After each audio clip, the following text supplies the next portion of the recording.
It says we're live, D. I don't know if we're actually live, but the thing says we're live, and I never argue with the thing because the thing always is, it never lies. Here's the thing, Daniel. If I've learned anything from my many years living on this planet is that the thing never lies. Everything else lies.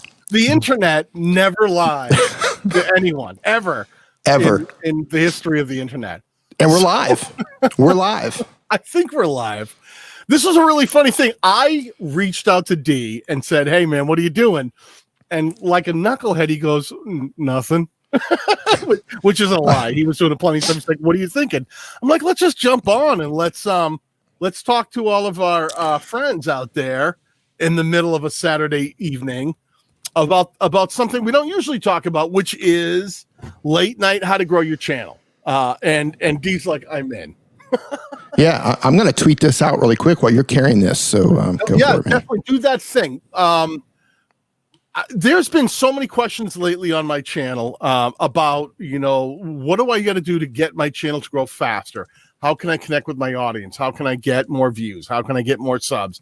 And it's really funny because D and I talk about this kind of stuff all the time, how to position your channel, how to grow your channel, because D and I are literally on like an equal path. You and I have been, trying to get past 100,000 subscribers, get our play buttons. We have literally been following, like if you could follow the graph, D and I worked fervently. Yes, we did. Right. And to be on the other side of 100K, which doesn't really mean anything. I don't want anyone to feel like we're just creators like you, but there's certain things that we did along the way that allowed us to start thinking about, what worked, what didn't work, what was important, what wasn't important. We talked all along the way. I talk every day to guys like Brian G. Johnson. I talk to your brother Nick. I talk to you, D, and we're always comparing notes. Like, does this work? Does this not work? And I thought we'd just go live and just like, hey, you guys are out there who might be sitting at home on a Saturday night thinking like, man, I wish I had a couple more tips to get me ready for the week that's upcoming. So maybe we can do that. Can we do that? Do you think we can do that? I think we can do that. Right. We can make that happen. And I just want to say, being on the other side of 100K, I mean, it's the milestone to let you know that you achieved at least a vanity number, a subscriber number. It lets you know that you're at least heading in the right direction. But in terms of your actual reach, in terms of your actual impact on the platform, that number doesn't mean a whole lot because the majority, I don't know about you, Daniel, but the majority of the people watching my video are not subscribers. No, but that's, well, there's a great question. Let's talk about that for 1 second, D. I know a lot of people who are young creators. I say young because neither one of us are young. But when you're a new creator, when you're someone who's come to the platform and you're going, and sometimes you'll look at your analytics and go, what am I doing wrong? I'm doing my best. And I realize that my data tells me that a majority of the people who are watching my content aren't subscribing. What am I doing wrong? What do I need to change so that more of those people become subscribers? Are you asking me? My take has always been, hey, listen, if you're doing it right, you should actually have more people who aren't subscribers watching your content. If you get to the point where a majority of the people who watch your content are subscribed, you're doing something wrong. And you're not growing. You're not going to be growing. Right. Why is that, D? Jump on that. Okay, so what happens is if only your core community, if they're the only ones watching your content, that means that your content is not being put in front of new people. And if YouTube is not putting your videos in front of new people, you're not going to grow.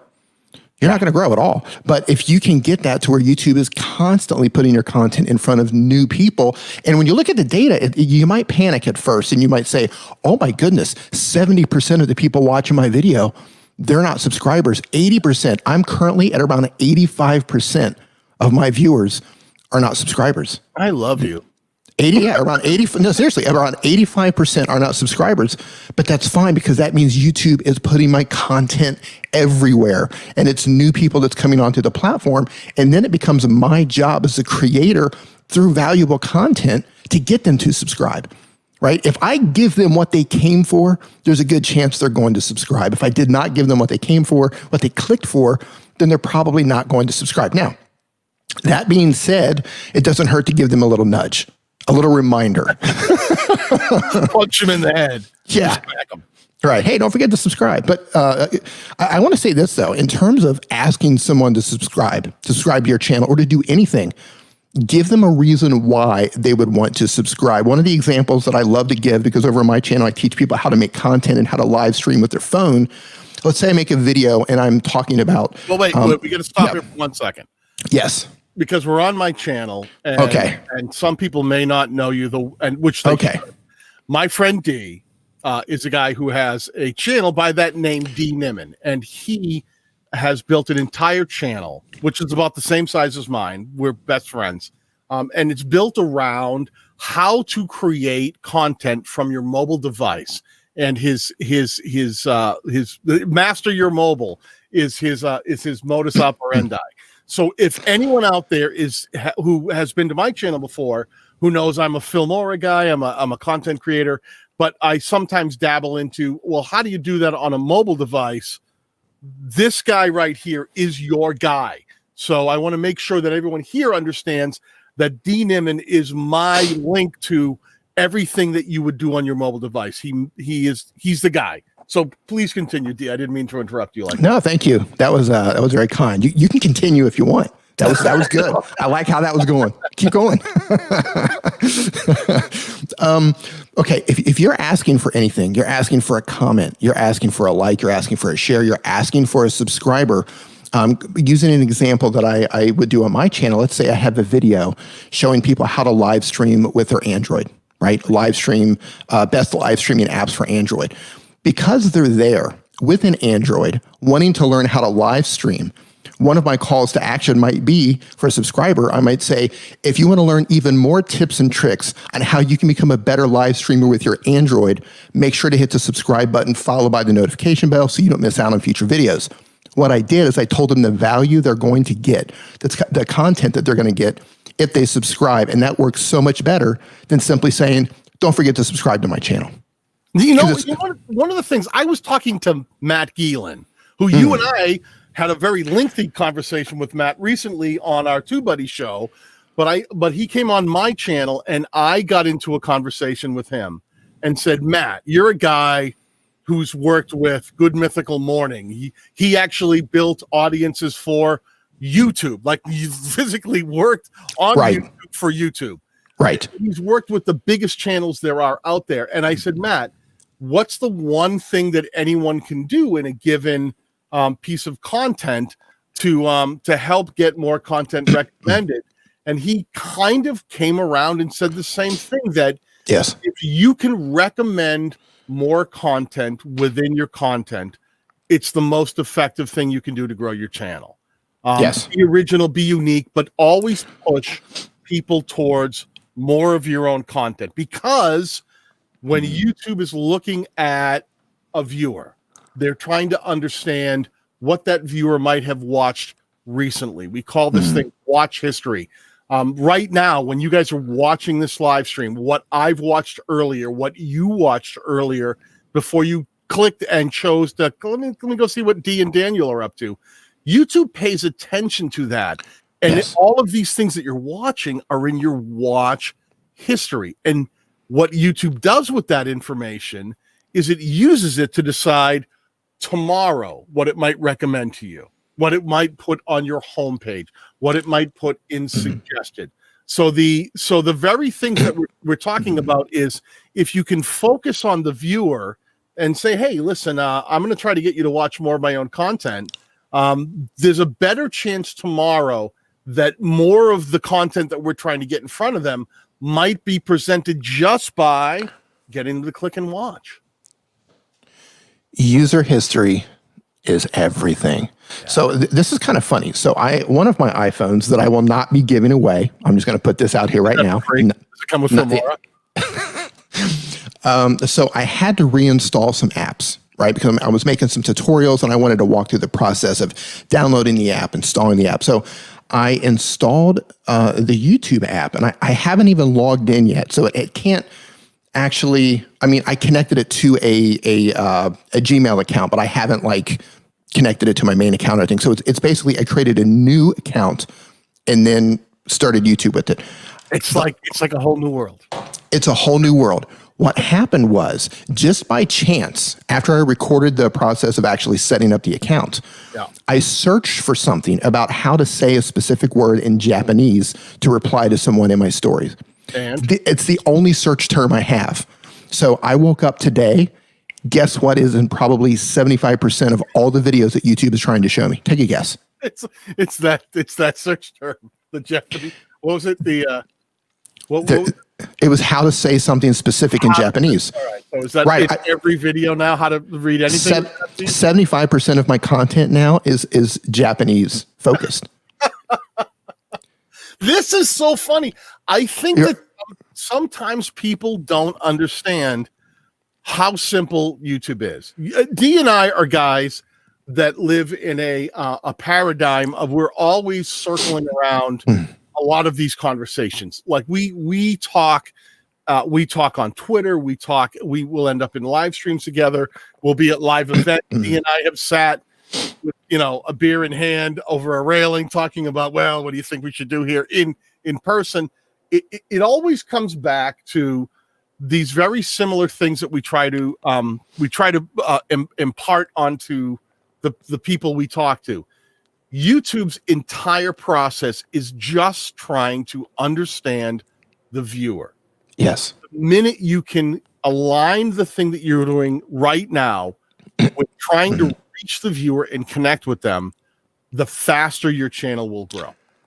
Simplified, YouTube, its sole purpose is to figure out what you are going to watch next. Yep. That's it. And that's and all of these AI and algorithms and the thing that we're talking about, suggested and browse, YouTube is always trying to, there's a word that Matt put this one in my head, predict. YouTube is trying to predict what the viewer might be interested in. So if you're watching us now, if you've got anything on the sidebar, if you put a video out and you're trying to get it to connect, YouTube is always trying to predict what that viewer at any given moment, whatever they're watching, what they might be interested in watching next. Now that can be watching something that you're watching right now, and when if you left here and went somewhere else, which I can't even imagine why you would do that with this amount of beauty on the screen. But if there's anything you're watching, if you bail out of a video and you might want to watch something else, you click over to another piece of content. YouTube is always trying to predict what the best match for you as a viewer might be. And they do that using a lot of different metrics that they've gained based on your history, how you use the platform, based on videos you watch, based on channels you've watched, based on watch history. These are the things that I can't impart enough. If there was one thing that I could make everyone understand and embrace in terms of how to grow their YouTube channels, it would be really try to understand the viewer, the user, the person you're trying to connect with. Because if YouTube is spending all their time trying to predict what that person might want to watch next, and you can get in alignment with that, maybe you can set up content that might also be something that would be recommended in that prediction, in that thing they might send out to them as well for the next video. Yeah, anytime someone contacts me and they're like, look, I'm making these videos, I'm doing all the things, and sometimes they do all the things, but I'm not growing, I'm not getting where, I'm not going where I want to go. One of the first things I ask them is, who are you trying to reach? Who are you trying to stay there? Right. If there's a brand new channel, let's say someone comes to YouTube and says, I just started a channel. I don't know what I'm doing. I'm filming myself. I'm gaming. I don't know what I'm doing. Right. What would be the very first thing that you would say to them? Like, all right, let's talk to you about what it is to build a channel on YouTube. What would be the very first thing you'd say? This is what you need to pay attention to. My questions go like this. 1, what type of content are you making? And 2, who are you trying to reach? Who are you trying to have that conversation with? And then once they tell me what type of content that they're making, I say, okay, how do you have that conversation with the people that you're trying to reach? Reverse engineer it. If you were that person looking for your particular type of content that you're making, how would you search for it? How would you look for it? How would you go about trying to find it? Reverse engineer what you're doing. That's usually my first 2 steps. What are you making and who are you trying to reach? And that's a huge thing, because I think sometimes when I see creators come to the platform, they're like, oh, I saw this guy making this type of video, so I thought that's what I will make as well. Right. And then they just start making videos and expect some sort of performance based on, I saw them do it, I did that, following that, like it's like follow the leader almost. Like, I saw them do it, I'm going to try to do it, and let me see how it performs. Is one of those places that you can get your tires stuck in a rut, because you don't really know what it is that you do well, and you saw someone else do something and you went, well, I guess I'll be like them. They do that. They play Minecraft, I play Minecraft, maybe I'll make Minecraft videos, and will that make my channel grow if I just make Minecraft videos? Is that what I do? That's a tough one. Here's the advice I give gamers, and I don't know if there's something that you would like to add to this, because I have a lot of mobile gamers who are subscribed to my channel, wanting to know how they can succeed on YouTube as a gamer using their phone. And this advice goes to all gamers, mobile or desktop. My advice is you need to be one of the following. You need to either be a great gamer, like competitive level gamer, or you need to be incredibly entertaining or charismatic or inspirational, right? Inspire people. Or you need to teach people how to play the game.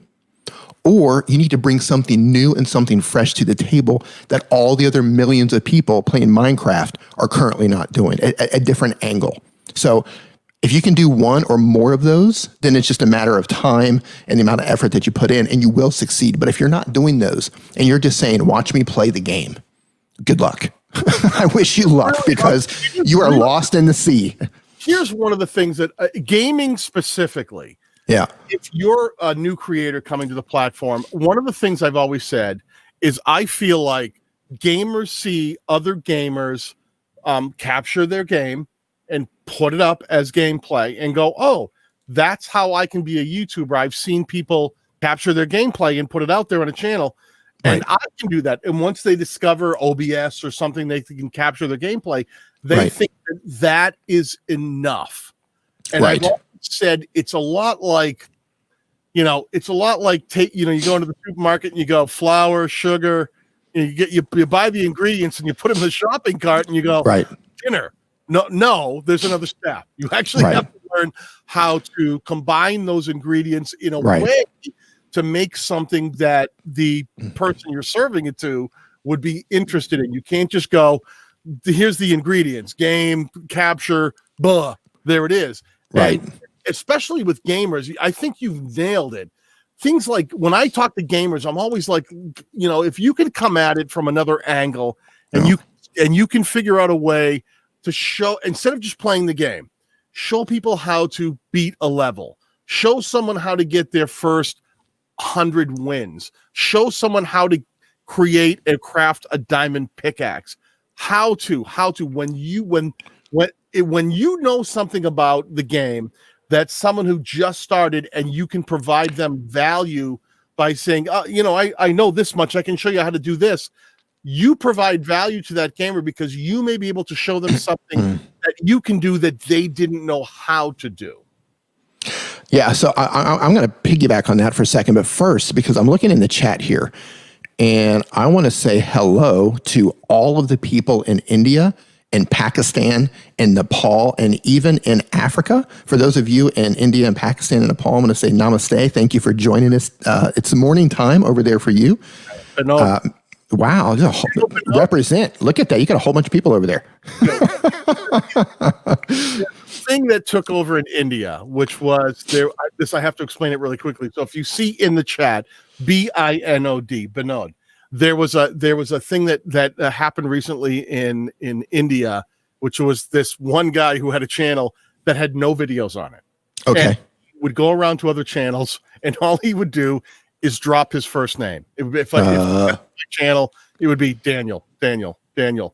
And in India, they started mocking this guy because all he did was he had no videos, and he would just keep dropping his name in other channels' comments. That's and funny. They made a joke of it because that's all he would do. But his first name was Binod. So if you see, that's an homage to. It's a meme. It's a meme. It's a chat meme. It's a chat meme. Okay. I think I silenced someone who was just posting that over and over and over and over and over. So my apologies, sir. For some backstory on what Bitnode is, that's where that came from. Yeah. My apologies to the gentleman that I silenced. One of the things I wanted to talk about tonight, because we're late night and we have a lot of members in here, I wanted to give some tips about how to grow your YouTube channel faster. Because if we're late night, we're like small crowd right now. We've got 75 people in here. We're a small group. We can give away some secrets here. And who wants to start? Shall I start? I want to piggyback on what you said before. You were talking about like how to, right? Showing people how to. If you, and this is kind of a perfect way to segue into what we're going to talk about next. If you want to accelerate your growth on the platform, be a problem solver, teach people how to do things, inspire people, right? Get people to take action, those sorts of things. Make it about the viewer. When you take it off of yourself and you make it about them, because after all, that's what all of this is about. Some people come to YouTube, they want to be entertained. Entertain them. A lot of people come to YouTube because they want to learn how to do stuff. Teach them how to do those things, right? So that's a guaranteed way to accelerate growth. And if you are doing that and you haven't started building momentum yet, just keep going. Keep going. It might take a while. That's a huge piece of advice right there. Because you know what, on my channel, because I show people tips and tricks using, Filmora and video editing software, a lot of times they'll learn the thing that I taught them and go, "Oh, I'll make a video like yours." And I've always said to them, "Don't do what I did. I just showed you the technique.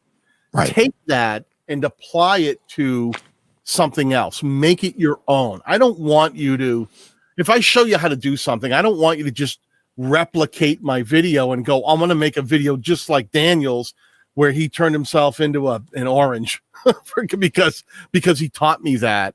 And I'll turn myself into an orange. I would rather see you learn that technique and drop it into another piece of content that you're creating, where you say, I did this video where I was out with my friends and we were hanging out in the forest, and I thought it'd be funny if the trees started talking.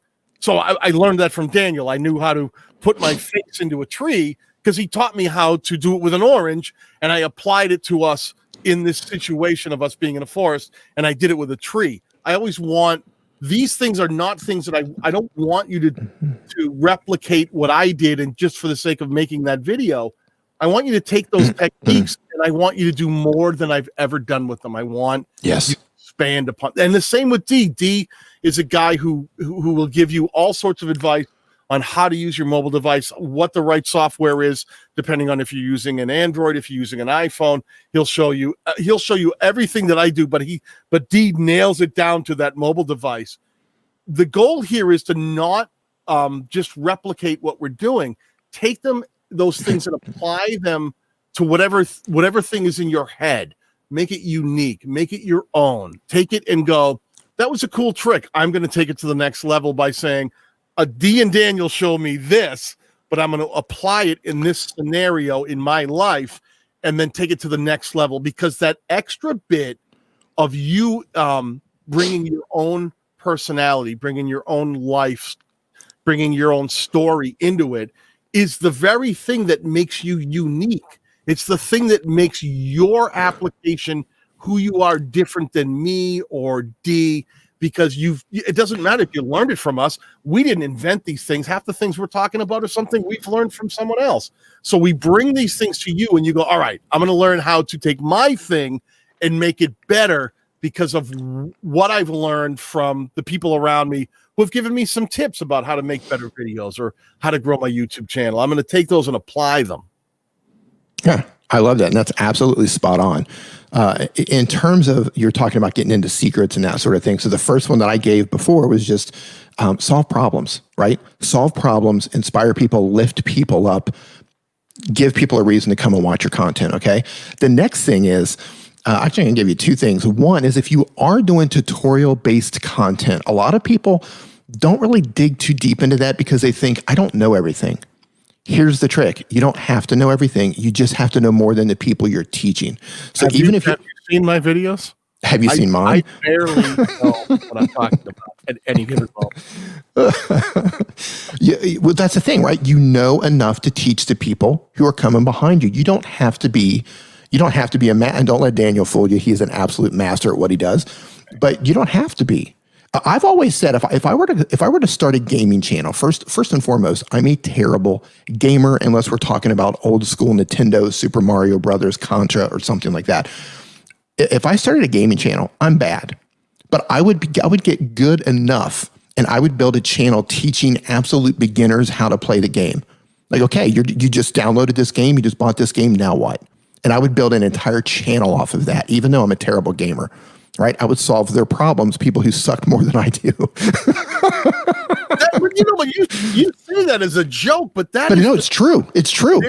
Listen, you do not need to be the master. It's so funny. People come to my channel and they're like, "Oh, Daniel, you're the Filmora master." I'm like, "No, I'm not. I'm just another knucklehead who's been playing with the software and got this far.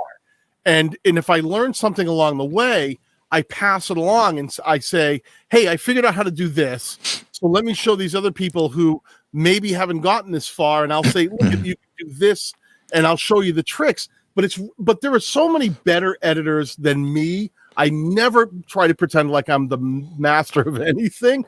But what I am a master of is being part of the conversation with people who have similar interests that I do. If you're a Filmora user and that is a passion of yours and you're trying to make content with Filmora, you and I will connect. You and I will connect because I love Filmora. You love Filmora. Let's talk about how to do things in Filmora.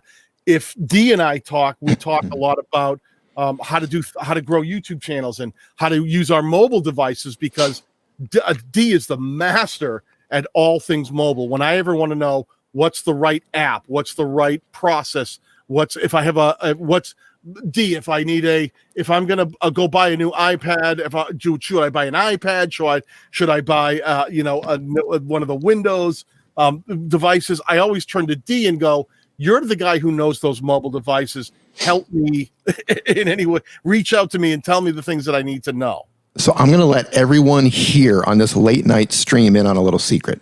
You guys ready for this? I'm ready. The only reason I can give Daniel answers to those questions, the only reason I'm making videos teaching people how to do these things on their phone is because people have asked me to figure it out. Like, I didn't know that stuff. Like, I've grown an entire channel staying one step ahead of the people watching my videos. Like, that's all it really is. I'm one step ahead. One step ahead. I tell the community, I learn as much from my community as they ever learn from me because they come and they say, how can we do this? And I'm like, I don't even know what that is. They say things. I'm like, I have to go research what the heck they're asking me to do. Yeah. And I learn and it's a symbiotic relationship. Yes. Where I'm trying to learn to be a better creator, and anything I learn, I pass back, but I have people in the community who are much better creators, or it doesn't matter. They just have questions that I haven't asked myself, and they bring them to me, and we keep growing together. We grow together because we all have a similar interest around that one thing. The funny thing is, so let's take an app, for example.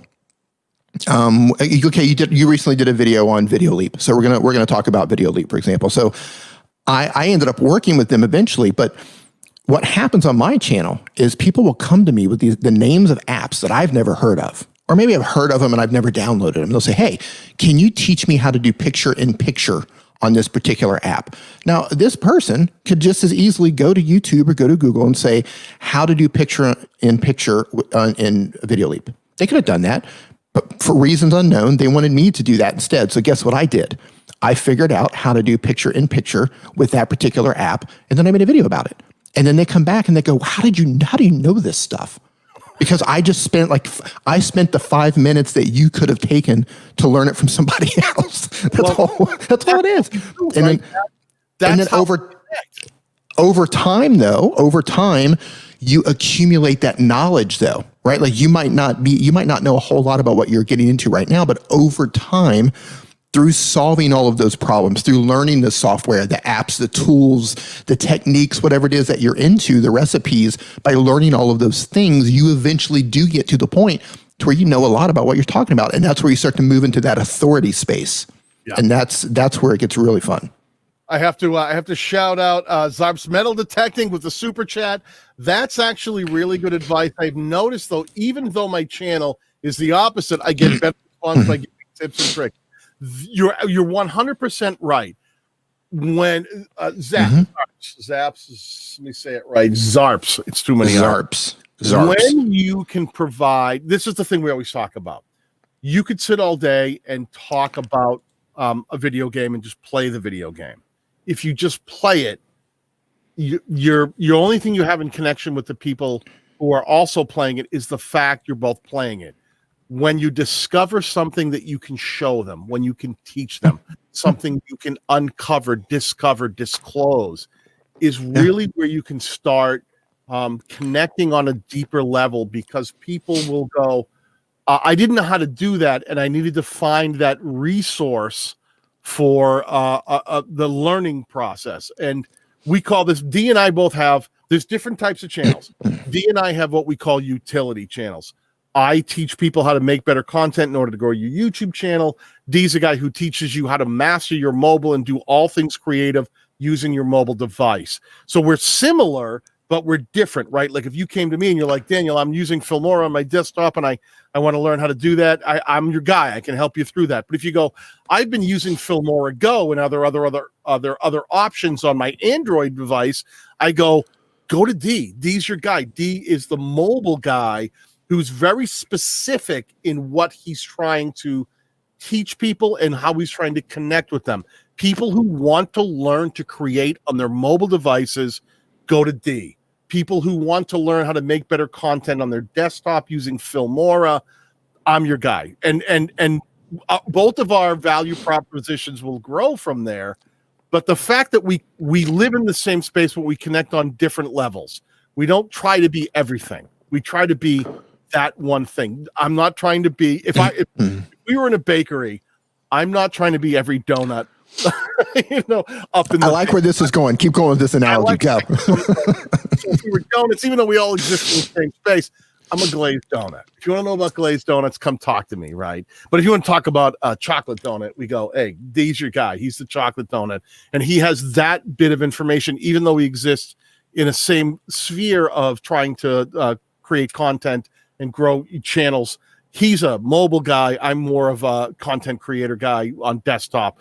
And we might cross over. You never know when we'll expand. But that ability to really identify us, if you look at two faces right here and you go, that guy's the Filmora guy and that guy is the master your mobile guy, it's so powerful. It's so powerful because people think that way. Who's the guy to turn to when I need that information?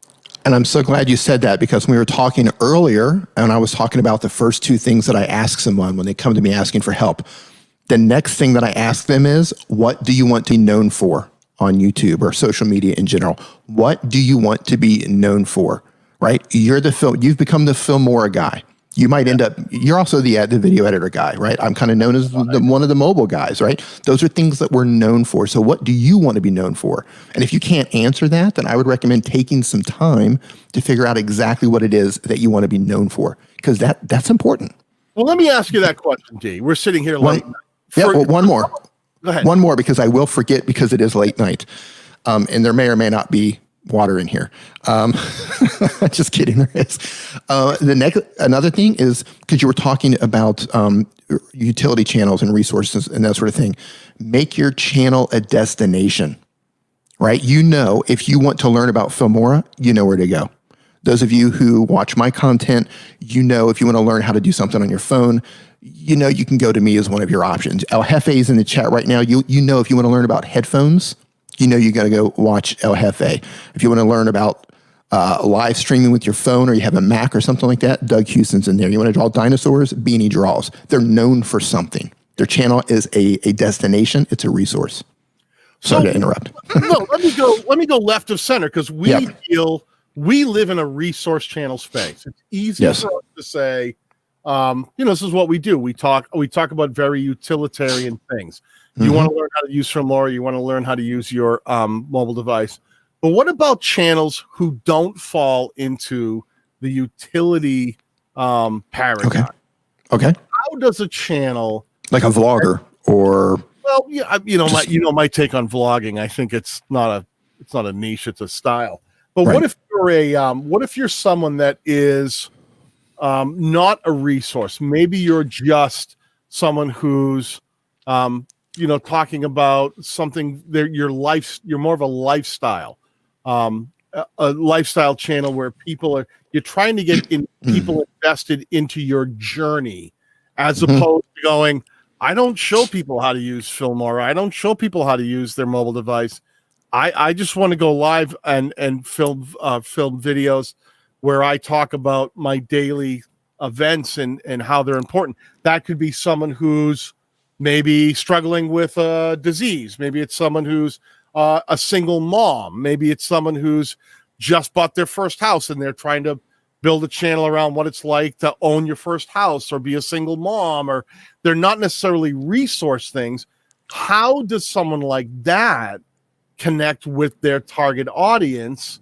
This is so simple. All these easy things like Filmora. Let me show you how to do it in Filmora. This is so simple. You speak your truth. You speak your truth. If you want people to get into what it is that you are doing as an individual, like Daniel said, maybe you're suffering from a disease or you've been through something and you're just wanting to put that out there. You speak your truth. Evan Carmichael has a saying that says, your purpose comes from your pain, right? Take that thing that you're going through and help other people get through that thing. That's huge. That's huge. Do you think speak your truth? When you're out there as a creator, is it valid to say, listen, there's people out there that are just like you, and it's just a matter of connecting with them on their level? Is that valid? Is that a fair way to come at the platform? Yes, absolutely. I mean, how many billions of people in the world right now? Over 7 billion, I think. I quit counting. I don't know. But there are people out there. They might not be in your country. They might not even speak your language. Chances are they do.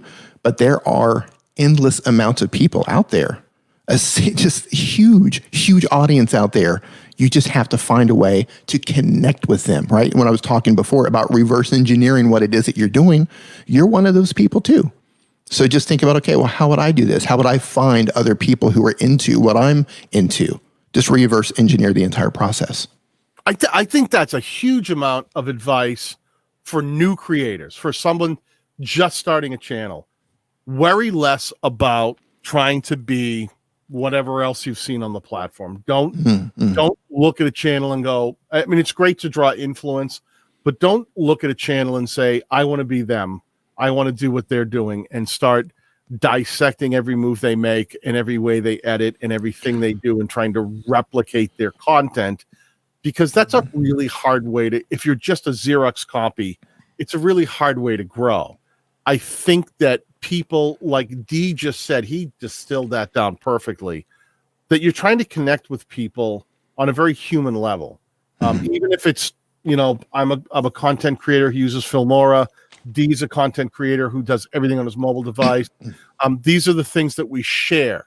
So those connection points, find them, and I want to say this in a nice way, exploit them. I don't mean exploit like take advantage in a bad way. I mean, when you find that thing that you have in common with people out there in the planet and you're building a channel, say, what is it that I love? What is it that makes me passionate about this thing that I do? Maybe that's playing a video game. Maybe that's creating content. Maybe that's cooking. Maybe that's you name it. It could be gardening. It could be any number of things you do. Maybe you just love getting out in the world and exploring different places, and you want to document that journey that other people might want to be interested in traveling the same places or seeing the places you've been. I think that connection point of what you have in common with the person right there, I point up there. Always think about the fact that it's not a million people. When you make a video, there's one other person at the other side of that camera that's watching. Everyone out there right now, look around you and see how many people are sitting next to you. You're probably not, right? I'm alone. Dee's alone. We're probably not 50 people in a room. So when you think about your audience, they're not all together in a room either. Think about individuals that you're trying to connect with. So when you make content, you can easily say, yeah, this is that one thing I have in common with that person on the other end of the lens. And I'm going to try to make something that they go, oh, Daniel, thank you so much for doing that. I was thinking about trying to do that too. And you connected with me on that level. Or D, I had a question about how to do this on my mobile device. Thank you so much for showing me how to do that or talking about this, because it was something that I was also trying to do. And that connection point, what the similarity between you and the person on the other side of the camera, that one person, that's all of it. The better you connect with one person on the other side, and then do that repeatedly. Because if you do it once well, chances are that one thing will continue to do well with similar-minded people. This is why we make eye contact with the lens when we make the video, right? You want to make eye contact with your lens because you are speaking to one person on the other side of that lens, right? If you're having a conversation with someone, if we meet in person, maybe you go to an event, a VidCon, a VidSummit, a social media marketing world, and we meet, we're going to look at each other when we have a communication. It makes the whole thing, it makes the human interaction more intimate, right? And that's really what you're going for. If all of my videos were a little bit of this, and when I'm talking, I'm looking over here a lot, maybe I'm looking down, or maybe I'm looking at my viewfinder over here because I want to see what I'm looking at, it doesn't quite have the same connection as if I'm looking dead into the center and I'm looking at the person that I'm having that communication with. So that's why we make eye contact with the camera. And before I hand this back over, I want to, Life with Lonnie said something in the chat. She said, even my struggle with PTSD is boring. Here's the thing. Everybody, if you think that your interests or your life is boring, type in yes into the chat right now. Right? And I'm going to come into the light. I'm going to come in here and I'm going to type in yes myself, because everybody thinks, for the most part, that their life is boring, or the things that they're into, it's boring and people would not be interested. Here's the thing, though, especially something with like PTSD, you have the opportunity to help a lot of people because you are going through something. A lot of people are going through this, but you're going through it too. And I don't know if this is what your channel is about or not, but if it is, man, think about every single pain point you've ever had with PTSD, every single hurdle you've had to get over, everything that you've gone through, and then start making videos about those, helping people get through those. You've already gone through them, right? So somebody who maybe who's just first time, they're PTSD first time, right? They're just getting into that for whatever reason, something happened. Walk them through what's going to happen to them and how to get over the same hurdles that you got through. So it might sound boring to you, but to that one person on the other side of the camera, it could be life-changing. You don't know what kind of impact you're going to have by simply just speaking your truth and helping people through the things that you've already been through. And you said your life isn't boring. It's not boring. One person, but the reality is the size and the reach of YouTube. You're global. It's never, I've always said, for every channel, there is an audience. They may not be. Oh, Lonnie, sorry, it's a he. My bad. Sorry. My bad. Sorry, Lonnie. One of the things you want to understand is that we're talking about a global platform. You're reaching people across the planet, and this is a big planet. I've always said that there is a audience for every type of content. If you're a bowler who likes to bowl big ball bowling Thursday nights, and you candle pin bowling means nothing to you, that's okay. There's an audience for every type of channel as long as you're passionate about it and as long as you connect with the other people who feel similarly to you. And this is something that a lot of people in this chat room might feel, because Dee and I know a lot of you guys personally, or have talked with you guys in memberships groups or on other platforms where we really get kind of deep in discussion. We have a lot of similarities, and the things that we share in common are the things that make our channels approachable or more accessible. So when you're doing your own channels, Dee and I we have no skills that you don't have. When you're building your own channels, think about the other people that you are trying to reach, and think about, well, what can I do that I think I would have in common with the people I'm trying to reach, and how can I leverage those commonalities so that when I make content, we connect, we make sense, we speak the same language only because we share the same passions. Yeah. Back to Life with Lonnie for a second. He was talking about, PTSD is difficult to share. And what I was typing into the chat was, that's exactly why you need to do it, right? Like, it's difficult to share. That means that all those people suffering they also find it difficult to share. Like that, this is an opportunity, to help so many people. Just letting people know that they're not alone, letting people know that they have other people that you might be able to build an entire community around your channel. And you'd be surprised how many of those community members actually end up helping you, right? Help goes both ways once you start building a community around your channel. Well, there is nothing more powerful than a strong community built around the thing that you share, right? And it's not always the creator, it's the community that brings that passion in, only because you share that experience or those things you're interested in, or the suffering. It could be anything, yeah. Commonalities that you go, yes, I'm here, you're here, we share that thing. That is the most powerful connection out there, when someone can go, I recognize that in myself, and I connect with you on that level. You nailed it. We share that thing. That's so simple right there. Like when you meet people and you share that common thing, it could be an interest, a hobby, a pain, a purpose, a mission, a drive, your job, whatever it is. Like, there's almost an instant connection. That's what makes going to events like things like Vid Summit and so forth. That's what makes those so great, is because you are in an environment with hundreds, if not thousands of people who are on the same creative mission as you are. And you have that instant connection with them, even though you don't really know them, because you share that thing. That's so important. It is huge. Okay, we got some questions coming through the chat here. Yeah, let's do it. I have to address. Let's take some questions. Nimmin, what is your mic brand? What are you using? This, believe it or not, is a Shure SM58. This is the tried and true microphone that most singers are going to perform live with, or you might put this mic in front of a guitar mic, or it might be an SM57. Here's the thing. I'm in Mexico. I normally live in Thailand, over in Asia, but I can't get home because of COVID, so I've been in Mexico for 6 months. The only microphone I could get shipped to me, believe it or not, was this microphone.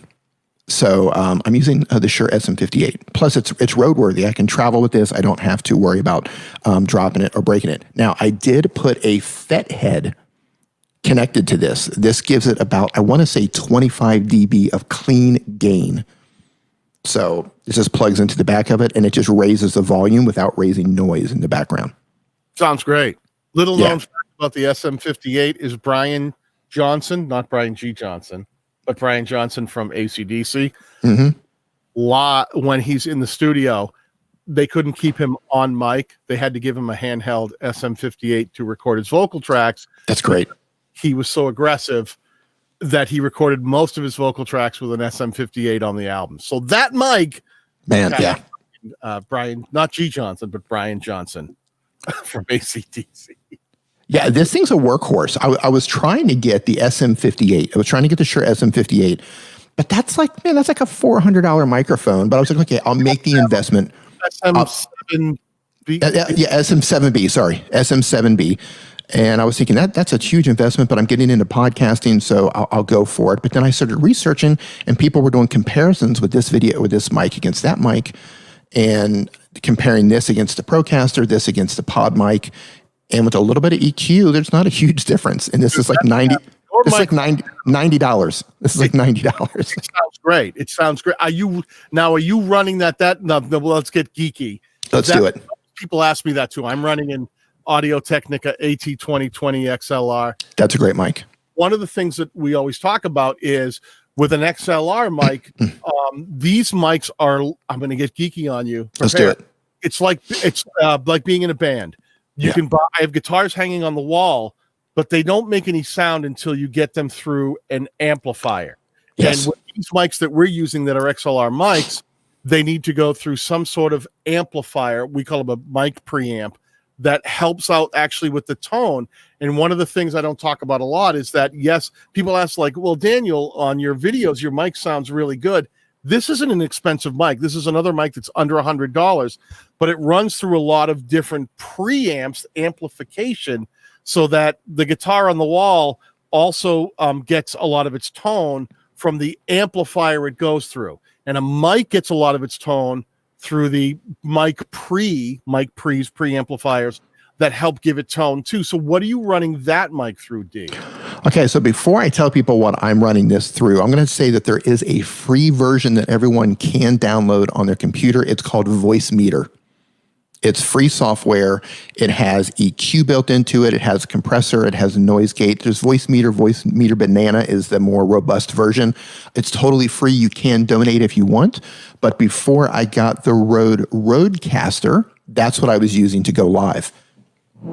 I was using this to go live. It's a USB microphone by Rode, and it's great. However, it's USB, and this does not connect to the Rodecaster that I recently just picked up because like I said, I'm getting into podcasting. I wanted something to take a lot of the work out of processing. And I basically just wanted an easier workflow. So I went with the Rode Rodecaster for that. And I've got some compression, some noise gate, high pass filter, and that's giving it the sound that you hear here. Now, I also have like a pop filter coming. I have a windscreen on here now to help a little bit with the plosives, but I have a windscreen coming to make it a little bit better when I actually start recording the podcast. It sounds great. I just dropped the link. I hope it's the right one for the VB Audio voice. Yeah, that's it. That's it. Quick shout out to Michael, who just gave us a super chat. Dude, you both the best. Let's make Phil Mora famous. Thank you. Phil Mora's famous enough. It doesn't need our help. Trust me. We only support the brand. We don't improve on it. But I love everything you just said. I think sometimes people think that the mic is all of it. Like I buy this one piece of gear and suddenly that's it. That's the thing that's going to make my video sound better, look better. Like I buy this mic and just like you, it goes through a specific cable.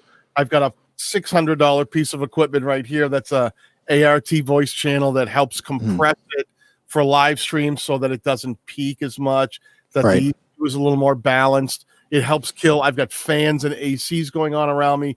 It helps, try to drop down part of that background noise when I'm not speaking. So there's like layers of stuff that, much like a musician, you get the guitar. It's not the guitar. It's the guitar, the chord, the amplifier, the band you play with. It's the strings, right? Yeah, it's all of it, right? Yeah. And I want to say this. So if you're doing this on your phone, because I know some people from my channel are over here, I don't have the exact solution on an Android just yet, but if you have an iPhone or an iPad, you can get a great podcasty sound like this using GarageBand. If you put the microphone, it doesn't matter what microphone you use, but put it in, I believe the mode is called reporter mode, if I'm not mistaken. It's a vocal option inside of GarageBand. Man, it sounds fantastic. And you can get plugins, you can add compressors and noise gates. You can do wonders with GarageBand, believe it or not. Yeah, believe it or not. On top of that, I think some of you may have followed me through on some of my recent live audio training, I use Reaper digital audio workstation, where I take this same mic, which you're hearing now, which sounds good. Sounds great. Yeah. But I process it specifically for my videos, and I run it through Reaper, and I add compression, I add EQ, I add de-essers, and I layer things on this mic to make this simple mic sound more like a radio broadcaster tone. Right now, like your mic sounds great. That's SM58 you sound fantastic. It's thick, it's full. I love how that mic, you've got that mic sounding. But it's not just the mic. If someone bought that mic tomorrow and plugged it in, they may not get the same sound. You have to learn how to work with that gear and control it, EQ it, and preamp it in a way that you control the tonality to match your voice. Another thing that people don't talk about, we all have different tones to our voice. Some of our some of us have a more nasally quality, and you always want to think about trying different microphones that might match your vocal tonality. And I'll also say this: when you do get a microphone, if you're just getting started, or maybe you're having trouble with your audio, when you have a microphone, you have to learn how to speak into the microphone. There's certain ways, like if you find that your P's are really heavy, or you have your S's are kind of harsh, or you find that it's just too much breath noise coming into the microphone, instead of speaking directly into the microphone, which you can do if you have a good habit for speaking into a microphone, turn it to the side a little bit so your air is actually deflecting off the side of the microphone instead of going directly into it. That's huge. You used a word earlier, plosives. Yes. I do the same thing. My mic Peter Piper picked a pickles. You can hear it, right? When we look in the mic and we go, particular pronunciation might be problematic. That burst of air from your mouth actually hits the diaphragm of the microphone, and they call them explosives. They're like these pronounced hard air waves. And if you notice, both Dee and I, even though we have direct mics, we're talking somewhat past them, but for a reason, because if we send the words past them, we lose some of those plosives, and we can keep some of those high P's and harsh T's down a bit just by speaking past our microphone. So exactly what Dee was talking about. It's not just about the mic, it's learning how to use it. If you watch any great singer, Celine Dion, Mariah Carey, the minute they start hitting a big note, they do, right? What Dee's doing, they pull the mic back, because if you just hold it in your face, you lose all the dynamics. When you get loud, they pull the mic back. It brings more ambience in. Great vocal technicians learn to work the mic. They don't just do here I am, here I am, here I am. They learn how to work around the mic. And as creators, we actually have to learn some of those skills too. Learn how to use your mic. The mic isn't going to do it all. You have to learn how to position yourself in front of it so it grabs the right frequencies you're trying to let it grab, that it's not getting those explosives, so that, and then when you put it into your workstation, whether that's a video workstation doing video editing or audio, that the thing that you're trying to reach, the volume that you're trying to get on the gain, and then you're trying to compress it and EQ it in a way that complements your voice. Nailed that one. Real quick, we had a super chat come in from Pixelpia Lifelong Learning. Thank you so much for your super chat. She says, love listening to the two of you, but need to sleep. So I have to catch it on the rerun. Keep up the great work and inspire us. Eat more chocolate chicken. Chocolate chicken. Me and Matt went deep in the chocolate chicken. Thank you for the chat. Dee and I just went late. We're not playing around here. We're like late night. This is the late nighters Need for Speed Club. Yes. So Dee, because we're on my channel and people know me, they know me, they know my thing.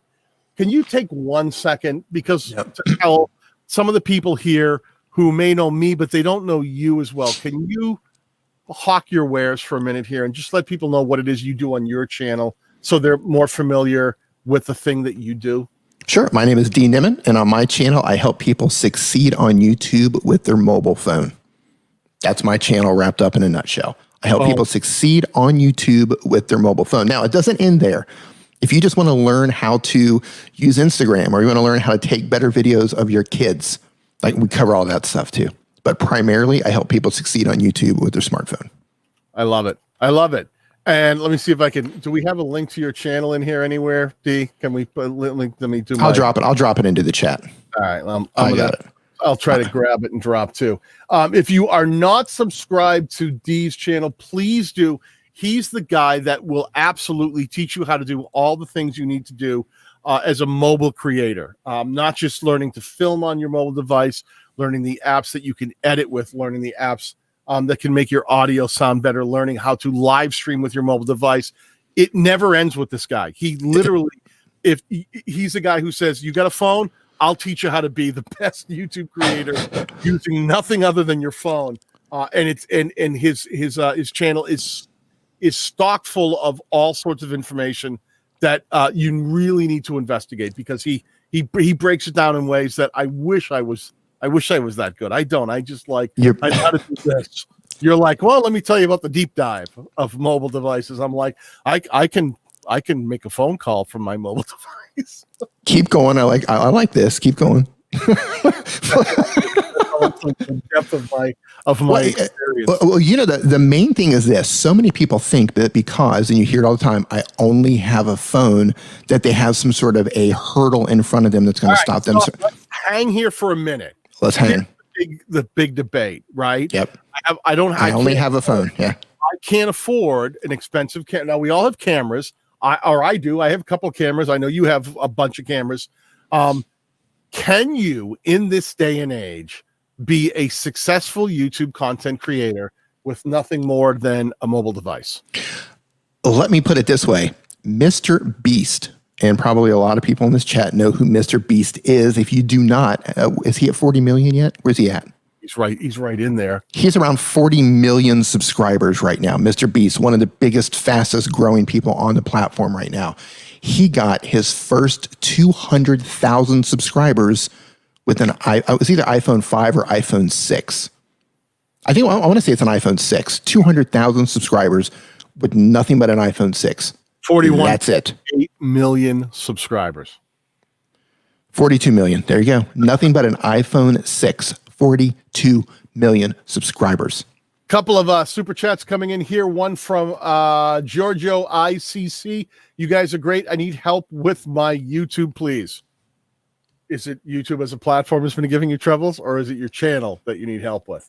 Can I give some advice on this one? Sure.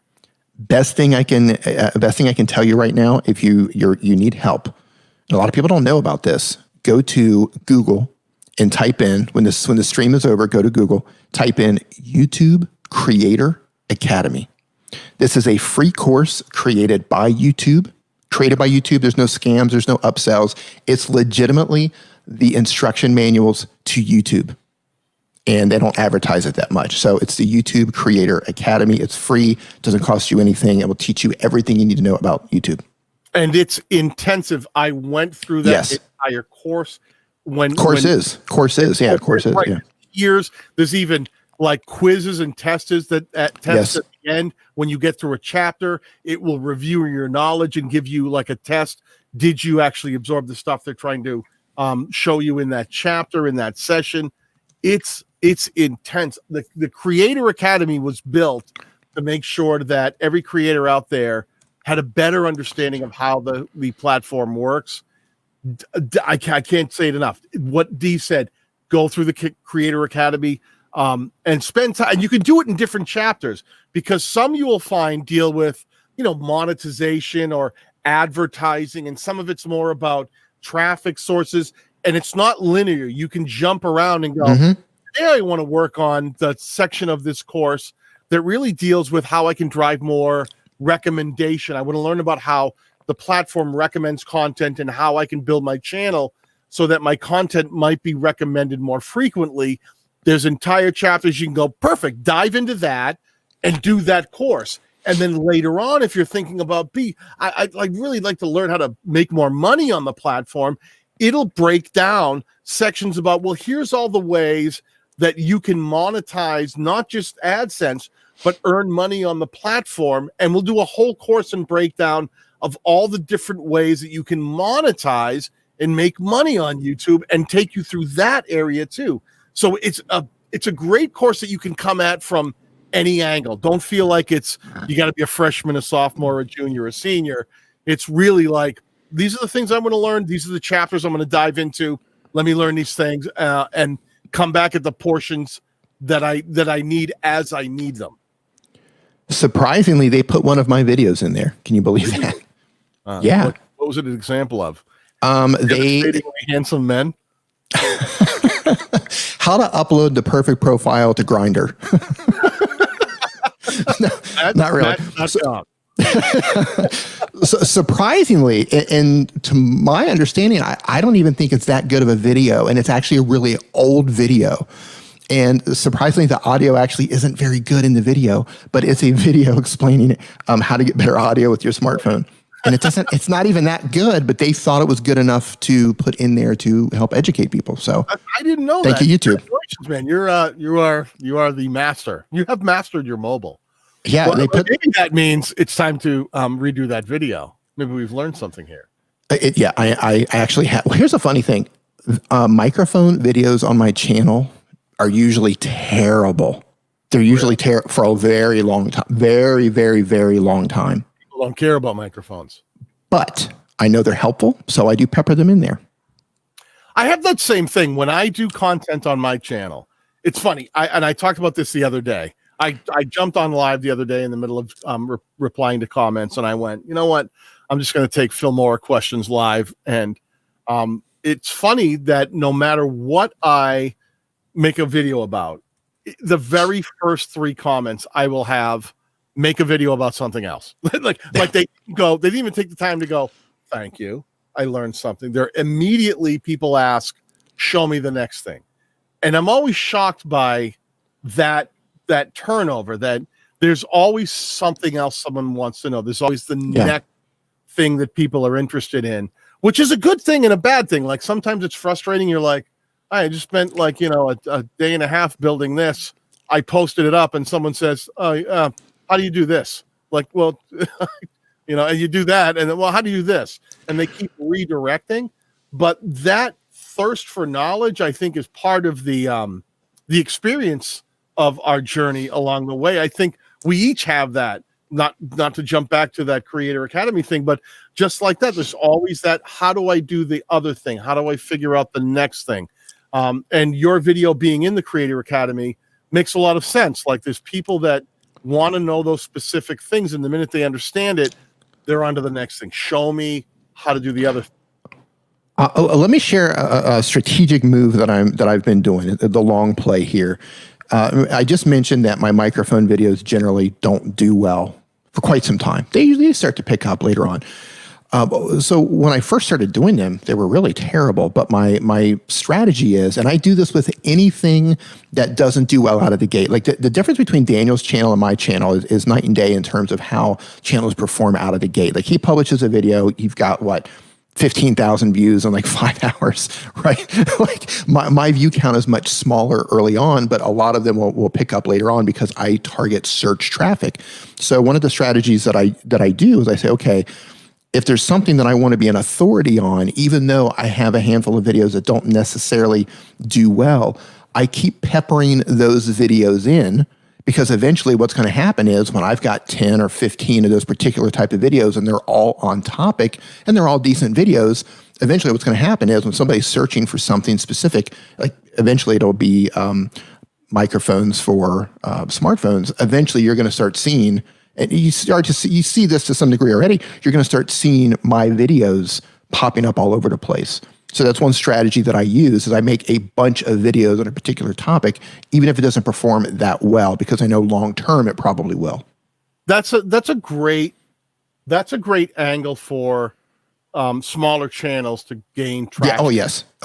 Yeah. Leveraging search, creating something that may not explode out of the gate, but can do well over time. That's how I grew my channel. My very first videos that I built were there were Filmora tutorials on things like Filmora dissolve effect, Filmora intro effects. And I taught people how to do very simple things that out of the gate that it was like, oh, you got, 60 views and then, a view a day for months. And then over time, YouTube got to understand those videos as being strong videos. And it started recommending them more as it got to understand the video, as it got to understand the viewer that it might serve. And it started connecting the dots. And that's when my content really started to connect and my channel started to grow, was when I had built enough things where I had a bit of a catalog and that content was very focused on one type of viewer, one particular target audience that would always come back and go, hey, if you like this one, I've got another one here for you that you may be interested in. And that ability to stay in that lane and not get distracted absolutely was the thing that allowed me to grow past 100,000 subscribers. D, for you, what was your experience getting to you came from nothing to 100,000 subscribers? First, I want to say, Savvy Turtle, thanks for the super chat. He says, one for the road, by the way. I don't see the join or prepay on mobile for memberships. Thanks, Steve, for splitting his super chats with you this week. Keep crushing it, my dudes. Savvy, listen, when you get a chance to become a battalion member, I highly, highly recommend it. Highly recommend it. Okay, so things on my channel, I started where everybody else did with that first video. And I didn't get, I was fortunate enough to have subscribers waiting for me. I had about 500 subscribers waiting for me because I was doing live streams with my brother for an entire year before I opened my channel. And he had 150, 200,000 subscribers at the time. So I had some core community people who were waiting. But to build that momentum, I had to make a bunch of videos. And it wasn't until I started a video here started catching on. And then a video over here started catching on. And then a video over here started catching on. And then what started happening is those views started to it's like a snowball rolling down the hill, right? And then YouTube started figuring out, okay, well, this is what his content is about. This is the type of audience that's connecting to his content. They're watching this. They figured out where to put the videos at the right times. And every now and then, you throw those videos out and it would just take off and run. Most channels, and Daniel, you can probably, I don't know if you disagree or not, most channels who have fast growth within a certain amount of time, it usually comes from just a couple of videos. Yeah. Like, would you agree with that? Yes, 100%. Yeah, just a handful of videos. And I would say this, channels that continue to do well are ones that are able to recognize the content in their catalog that connects. Yes. And double down and repeat those successes. For me, it's a really good fun with you guys. You guys have seen me do a lot of Filmora stuff because I learned very early on when I was showing people how to make better content. I happened to be using Filmora, and I went, let me show them how to make better content with Filmora. So let me show you how to make this edit. Let me show you how to do this trick. Let me show you how to create this effect. It all came back to Filmora, and I realized when I kept sticking with Filmora, it connected with a lot of people that were using Filmora, and that's why I stayed there, and that's why I hung in that lane. And I've said this before, every channel out there is something in your channel that makes you uniquely you. There is something that you create that connects better than something else.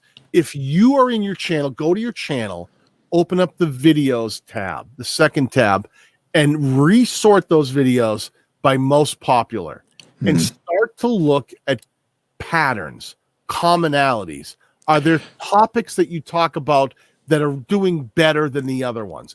Are there links of those videos? When you make a 5-minute video about how to do something on your phone, does it do better? When you use a certain thumbnail style, if those thumbnails, if you reorder by the most popular, if those videos seem to be near the top and you go, oh, that's funny. Every time I put me and a face and it's a yellow background and I have an arrow, those do a little better when I talk.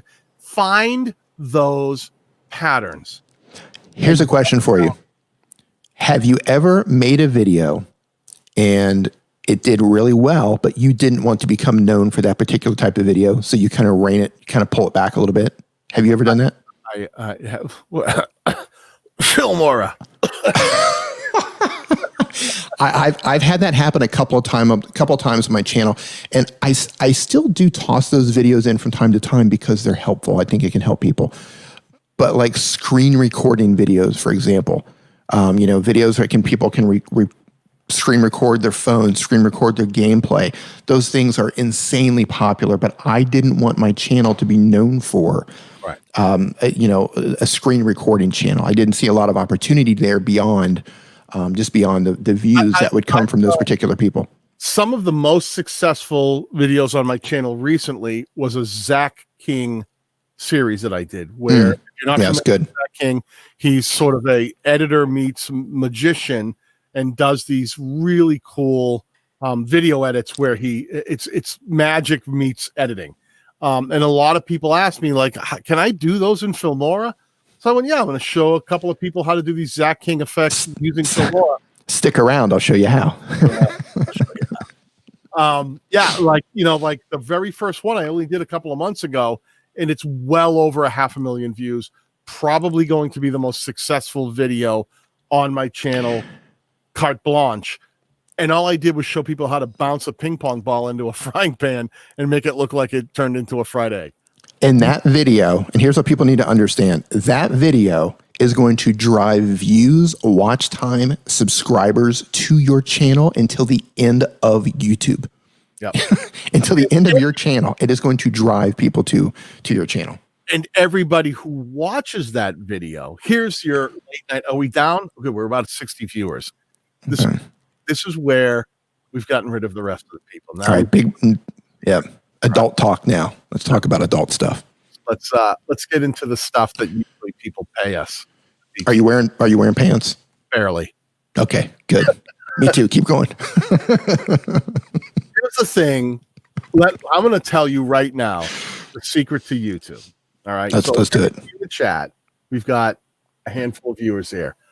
The secret to YouTube is when you publish a video, when you put out a video, the only goal that you have in mind is for that video to do well. You want people to watch it and enjoy it. So if it starts to do well, you're happy. You're satisfied with that video starting to drive views. That's awesome. The person who's watching that video is satisfied because they say, boy, you made a great video. I love this. I'm really enjoying watching it. The third factor in that equation is YouTube, who's paying attention to that transaction.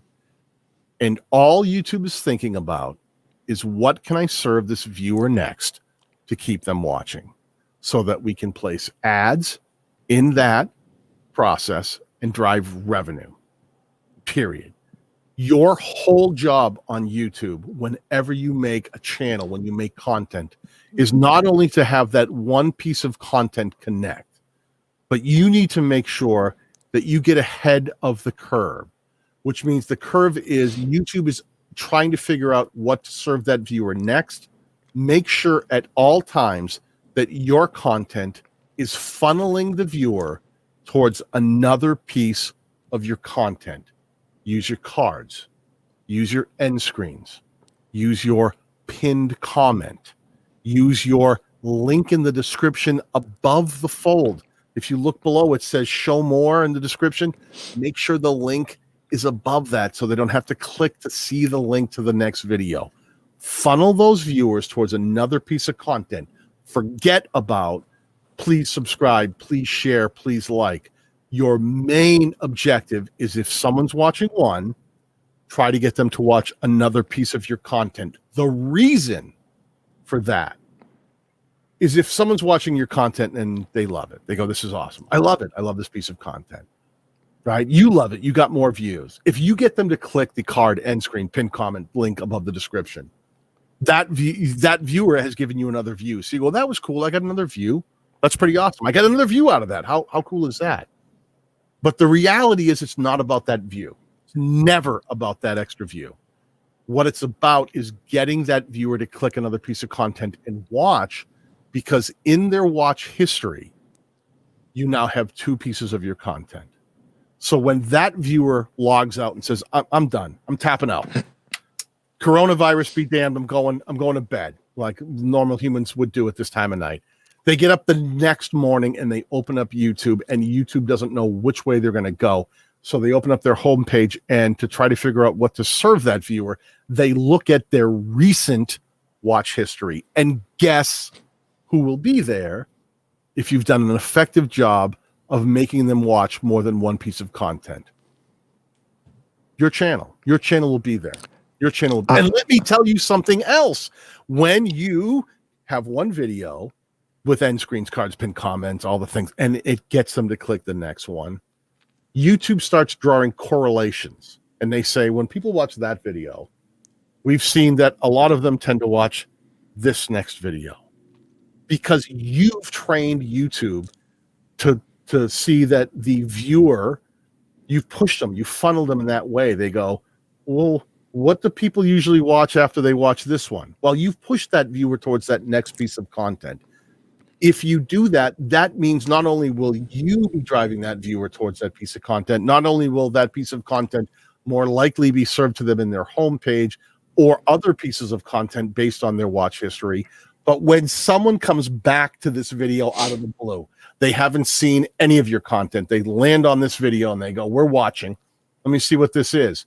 YouTube is doing exactly what we just talked about. What can I serve this viewer next to keep them watching? They look at what other similar viewers who have watched this video have gone on to watch next.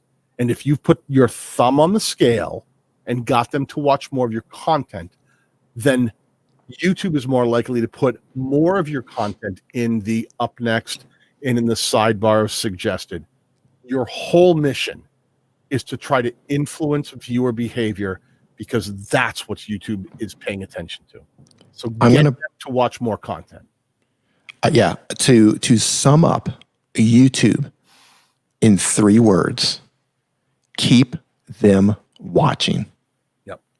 3 words. And I know that sounds simple. And I know you're sitting back and you're saying, okay, that's easy for you to say because you've already built this content library. Yes, but the goal is, and this is something that Daniel and I struggle, we both, and we continue to do this. The goal is, and it was the goal since day one, keep them watching. Now, let me tell you how you can do that. So everything that Daniel just said is 110% spot on accurate. Okay. You want to influence what they're going to do next. Ways to do that. Well, the best way to do that is to make sure that what you're linking out to is relevant to what they just watched. So if I have a channel and let's say I'm reviewing the new iPhone 11 Pro, right? Somebody clicked on that thumbnail because of the topic. They want to see the review on the iPhone 11 Pro. Well, it makes sense to have a card, to have an end screen, to have a pinned comment, to have links in my description that all link out to videos additionally talking about the iPhone 11 Pro. So they come in talking about, okay, here's the review for the iPhone 11 Pro. Well, I might have a pinned comment that says, here's 5 things you need to do as soon as you buy the iPhone 11 Pro. I might have a card that says iPhone Pro versus Android or Samsung S10. I might have in my end screen, I might double up. I might put the 5 things that you need to do with your iPhone on my end screen and in my pinned comment, and I might even do it in my description. The thing is, you want to make it relevant to the video that they actually came to watch, so it increases the chance that they're going to be interested in clicking on what you put out there for, hey, continue watching. Now, one powerful thing that you can do in your end screen when your video's over, and sometimes I do this, sometimes I don't, depending on what I'm trying to do, but at the end of your video, for the people who have made it to the end, tell them verbally to watch that next video. Right? So talking about the iPhone 11 Pro, if you enjoyed this video, or if you enjoyed this iPhone 11 Pro review, then you're going to love this video where I break down the 10 things that you need to do as soon as you buy the iPhone 11 Pro. Put one video up on the screen. Boom, send them right there, right? Just hand them off to the next video. It has to be relevant. That's the key. All of this has to be relevant. That is, first of all, the Savvy Turtle, thank you very much for the super chat. I appreciate that, my friend. Thanks, man. What D just said, as a small channel, I'm going to take it one step further. Yeah, take it. Because people watch on different devices. I'm sitting here with 3 screens around me. I'm on a desktop. D is probably on his laptop. You may be on your mobile. You may be watching from a television. We all have different devices. If you and things will be served differently. Cards don't always show up. End screens don't always show up. Description is not always evident. Comments on a mobile device are now pushed down that you have to search. I hate that. I hate that. So when we talk about the 4 places that you can recommend content, card, end screen, pin comment, description above the fold, don't send them in 4 places. If you have a video that double down about the iPhone 11 and you say, oh, did you like this video? I also have one about the top 5 apps for the iPhone 11. Put it in the card, put the same video in the end screen. When you do what D said, hey, if you like what you saw here, click on the video that's on screen, or must-have apps. 5 must-have apps for iPhone. Right. Yeah. Or click on the video on screen or the one I pinned down below. Because if you tell somebody to click on an end screen and the end screen doesn't show up, you're pointing at something that isn't there. So always think about funneling the viewer. Use the card, use the end screen, use the pin comment, use the link in the description to all send them to one place. And this is why. If video A that you have is performing great, it's your highest performing iPhone 11 video, and you have a second highest performing video that you want to make sure you hand off to. If in the card you send them to a one video, in the end screen you send them to a different video. If you send them to a third video in the pinned comment and a fourth in the link in the description, and they're all different videos that you're going, well, but I just want to take advantage and show them all the opportunities. Well, what you've done is if all of those things work effectively, 4 people come in, click each one separately. 4 people have now made a connection between your main video and 4 different videos. If you send them in one direction and they all 4 click those spots, you've now told YouTube that 4 people all went to this one video and they can connect it to the root video. That creates that connection. That creates the suggested down the line where YouTube is trying to figure out, what do I serve the viewer next? Well, you just help them to understand, if you like this one, I'm going to send you in one direction. I'm not going to be one way. I'm not going to say, do you want chocolate strawberry? I'm not going to give you the menu. I'm going to go, would you like coffee? Well, you have a yes or no, and you make sure that in the card end screen, pin comment, link above the description, send them to the one thing. Offer them the cup of coffee. You just ate dinner. How about dessert? Right? You send them one way, and they may not see the card. They may only see the end screen, or they may not see the end screen. They only see the pinned comment, or they may not see the pinned comment. They only see the link in the description, depending on the device. But every time that video gets served and you've got them watching, on your end, you went, I'm going to push them in one direction. So the signals I send back to YouTube is, this video should link with the next video. And that's how YouTube starts interpreting traffic data based on viewer behavior, and you can influence it. So they go, oh, we get it. These 2 videos go together. Let's push them in this direction. And as you get bigger, you can start doing things like making really great playlists, and you can go, hey, if you like this video, check out this playlist, and you can push them all towards the one playlist that expands upon that. But don't give them the palette. Don't try to sell them everything. Send them one way. Give them one video to follow up with.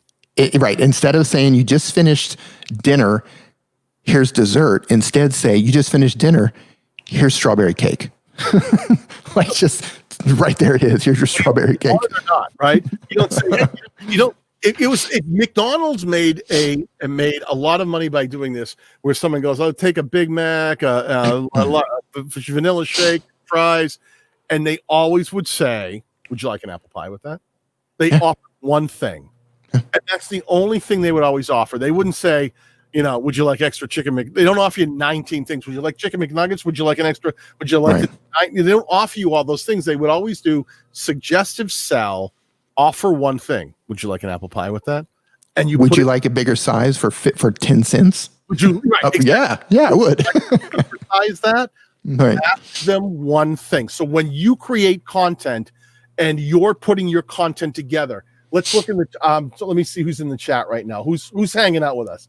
A flash in your pan. There's my buddy Ed. So Ed does prospecting. So he's talking about gold. I love gold. Right. It's about Ed might have a series of videos that it's good to see you, Ed. That might be all about how to work a sluice. So a sluice video may want to lead to another high performing sluicing video. If he's teaching people the basics of panning for gold, then it would make sense that this is the pan, this is how you go down to the water, this is how you start looking. And he would take that and go, okay, this is how you go down to the water and you start panning for gold and be able to take soil. And each video should go from step 1 to step 2 so that you won't push them in one direction. Don't go, oh, so you're interested in prospecting? Let's talk about sluicing. Let's talk about where you would get your gold smelted. Let's talk about panning. Don't give them all those options. Go, what are you looking at today? This video is about first-time prospecting. Right, here's the tools you need. Okay, perfect. At the end of this video, I'm going to talk about how to the proper technique to pan. So you've taught them in the first video the tools they might want. And maybe there's Amazon links down below. And then the first video says, let me actually show you in practice. Let me show you how to use that pan. Send them to one place that makes sense. And then YouTube starts putting those things together. And goes, well, you know, when Ed had that video about basic prospecting tools for a first-time prospector, this one does really well. We've learned that Ed has taught us that viewers like to go, how to put these tools into action. First time panning technique. So you've bought the tool, how to go down and actually pan and not have everything just end up all back in the water. I would say, I don't know. I'm really not a professional when it comes to those things. But those connection points are so important. Funnel the viewer in one direction. Lead the horse to water. Right? To water, not to wine, not to water. Make them drink. Hey, while it's on my mind, because we're talking about, leading them to the next video.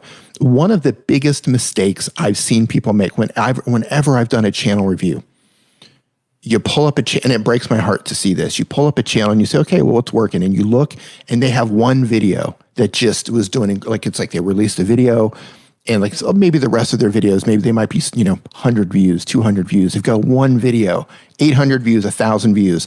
And what they did is instead of following up that video with a series of other videos that are similar to it, they made a left turn and made a different type of video. And it just immediately killed any success of that one video. So here's what you do. If you ever have a video that starts to do well, and I don't mean 2 views better, you're like, wow, this video is doing a lot better than my other views. You follow up that video with similar videos until that train stops.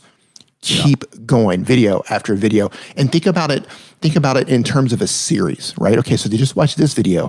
What would be a logical part 2 to that video? Then what would be a part 3 to that video, right?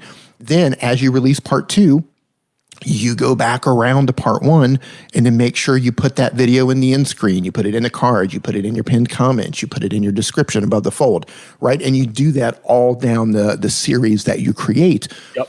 And that keeps people watching. That influences user behavior.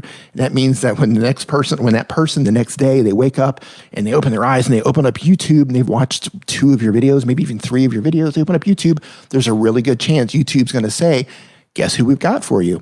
You like this creator so much, you watch their videos, we have more of their videos. And now you just started a session.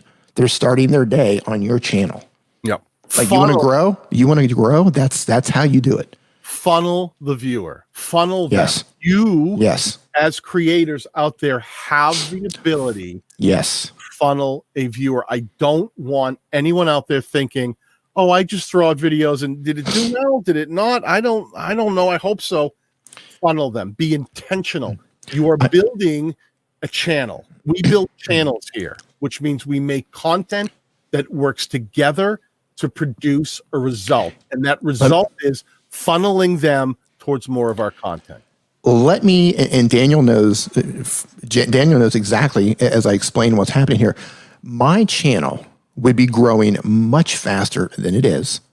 I would be piling on a lot more views, a lot more subscribers than I am if I would choose between Android or iPhone. And let me explain what's happened. And this will happen to you if you're throwing a bunch of different type of content up on into your content library. Every time I make a video for iPhone users, the people who have subscribed to my channel who are Android users, they don't watch it. Okay, same thing. If I make an Android video, the iPhone users don't watch this video.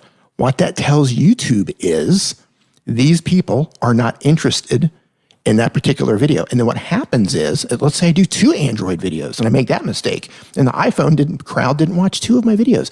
Those are signals to YouTube that those users are not interested in my video currently, and that increases the chance of YouTube not showing them the video, my next video. They might not even get the notification for it. Even though notifications are on, they've selected all based on their user history for skipping 1 or 2 of my videos or more. YouTube might not show them that video. So because I did segment my audience, it slowed my growth. So if I had to do it over, if I started over tomorrow, I would pick one platform and I would run with it. Yeah. And grow a lot faster. And that's this is deep conversation we're having here, because the same with me, right? I think what Dee just said is the history of my growth is, although my channel's value proposition is teaching people how to make better content in order to grow their YouTube channels, exactly what Dee said, if you stick with one thing and lay on it, I found that teaching people how to make better content with Filmora connected, and I hung on it like a pit bull. I was deep in, and there are the vast majority of content on my channel is Filmora based content. Not all of it, but a majority of it, because it connected. People went, Daniel, I love when you talk about Filmora. Show me another thing I can do in Filmora. When Dee said, when you find something that works, make another, that is my entire channel in a nutshell. Filmora connected. Mm-hmm. It certainly wasn't 500,000 views with my first Filmora video. I'd made a bunch. You could go back and look at my early videos. I made a bunch of different types of videos. The Filmora one I started trying, it connected. It did a little better than the others. And I went, wait a minute, let me watch this one. Let me double down. And I started making more Filmora content, and they started really performing well. And I went, this is it. Let me stay here, because when I talk about making better content, but I specifically talk about using Filmora in a way that's easy to understand, people went, I like this, Daniel. I kind of relate. The way people have said to me, when you tell me how to use Filmora, it makes sense. So I love your content. I went, perfect. That's my thing. I teach people how to use Filmora in ways that's easy to digest, or maybe teach some things they didn't think they could do. And I've ridden that up to, where are we at here? 133,000 subscribers. Simple, easy, direct, connecting with a specific target audience can take you to a silver play button. I'm nothing special. There is nothing I have that everyone in this chat room doesn't have. I'm just a guy making videos. I'm just a guy trying to build a YouTube channel. But I found that thing that a lot of you responded to. We found that commonality. We found that spot, the intersection where we went, oh, thank you for making that. That's valuable to me. As simple as these things were. And I spent all of my time every week, every day, trying to find that next valuable thing that I can provide. And some are hits and some are misses. And I learn from those every time I publish. But when I figure out things like, if I do a Zach King that drives 500,000 views in 2.5 weeks, or whatever the numbers was silly, I go, I should make another Zach King. As much as I thought I knew Filmora, when I showed you how to do a Zach King effect in Filmora, right. I went, oh, well, there you go. I need to do more of those, because that grows my channel more rapidly. Hey, Daniel, we missed a super chat from Giorgio ICC. I'm sorry. What did my friend Giorgio, what did he have to say? He said, first of all, thanks for the super chat. He says, do you guys do one-on-one help with how to make YouTube videos? Daniel does. This is one of the things, Giorgio, I'm not sure. Thank you very much for the super chat. I'm not sure if you, what device you're watching on. If you're watching on a desktop, you may see a join button over just under D next to the subscribe button. If you see that, that means that, and there's also a link, I think, in the description that allows you to join as a channel member. I have a channel memberships group that costs $4.99 a month. Quit at any time. It comes with members only content designed to help you to grow your channel faster. It has its own Facebook group that we talk in there every day. D's in there. The guy Brian G. Johnson, Nick Nimmin, Nico Kamensky, the guys from TubeBuddy, some of the guys who actually build the YouTube platform are in there, and we talk about how to grow our channels. That is the best. I honestly feel it's the best deal on the market. I am a professional channel consultant. I am the premier channel consultant from TubeBuddy, but as a member, you get $100 off the price of sitting with me for an hour. There's all kinds of benefits for just being a member. So if you see that, definitely, if you can join, that's the way to go. That's the best way to connect with me on a daily basis and talk about these heavier things that we're talking about now consistently. Yep, I second that. Thanks for pointing that super chat out too. Sometimes they go by me and I'm so lost in D's eyes. I'm like, what? Well, the thing is when we're making eye contact and we're asserting our dominance to the internet, it's easy to miss those things. That's what happens, right? That's what happens. Yes. Balance here of who has hair and who doesn't have hair, and it's a whole thing with us. He's got a cooler beard. Do we have another super chat? We do. Doug is now a channel member. Doug Houston, welcome to the battalion members. You're already part of the memberships group. I don't have to tell you. And anyone who becomes a member, please, if you become a member, you will go to my homepage. You will see there is a membership tab that now is something you can see that other people can't, and it lists everything that you get, which is a bunch of featured content that no one else can see that is designed to help you optimize your channel. You get access to live streams just for channel members where we do deep dives into channels, and we have access to the Facebook group. Absolutely. Doug, great to have you with us, pal. I appreciate that. We get a super chat in here. I love Phil Mora. This is from Mrs. Samantha Gaming. I love Phil Mora. It's pretty intuitive. Absolutely.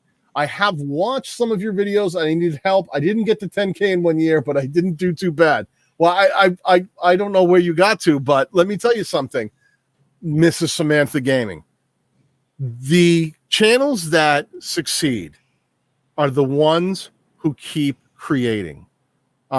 Not every channel is going to grow at the same pace. Not every channel is going to see the same path to success. You're going to see multiple channels in different niches that are all working as hard as they can, and some will blow up quicker. Some will have a longer journey. There's not one road to success, but the one thing I promise you, if you just put your nose to the grindstone and keep creating, you will succeed.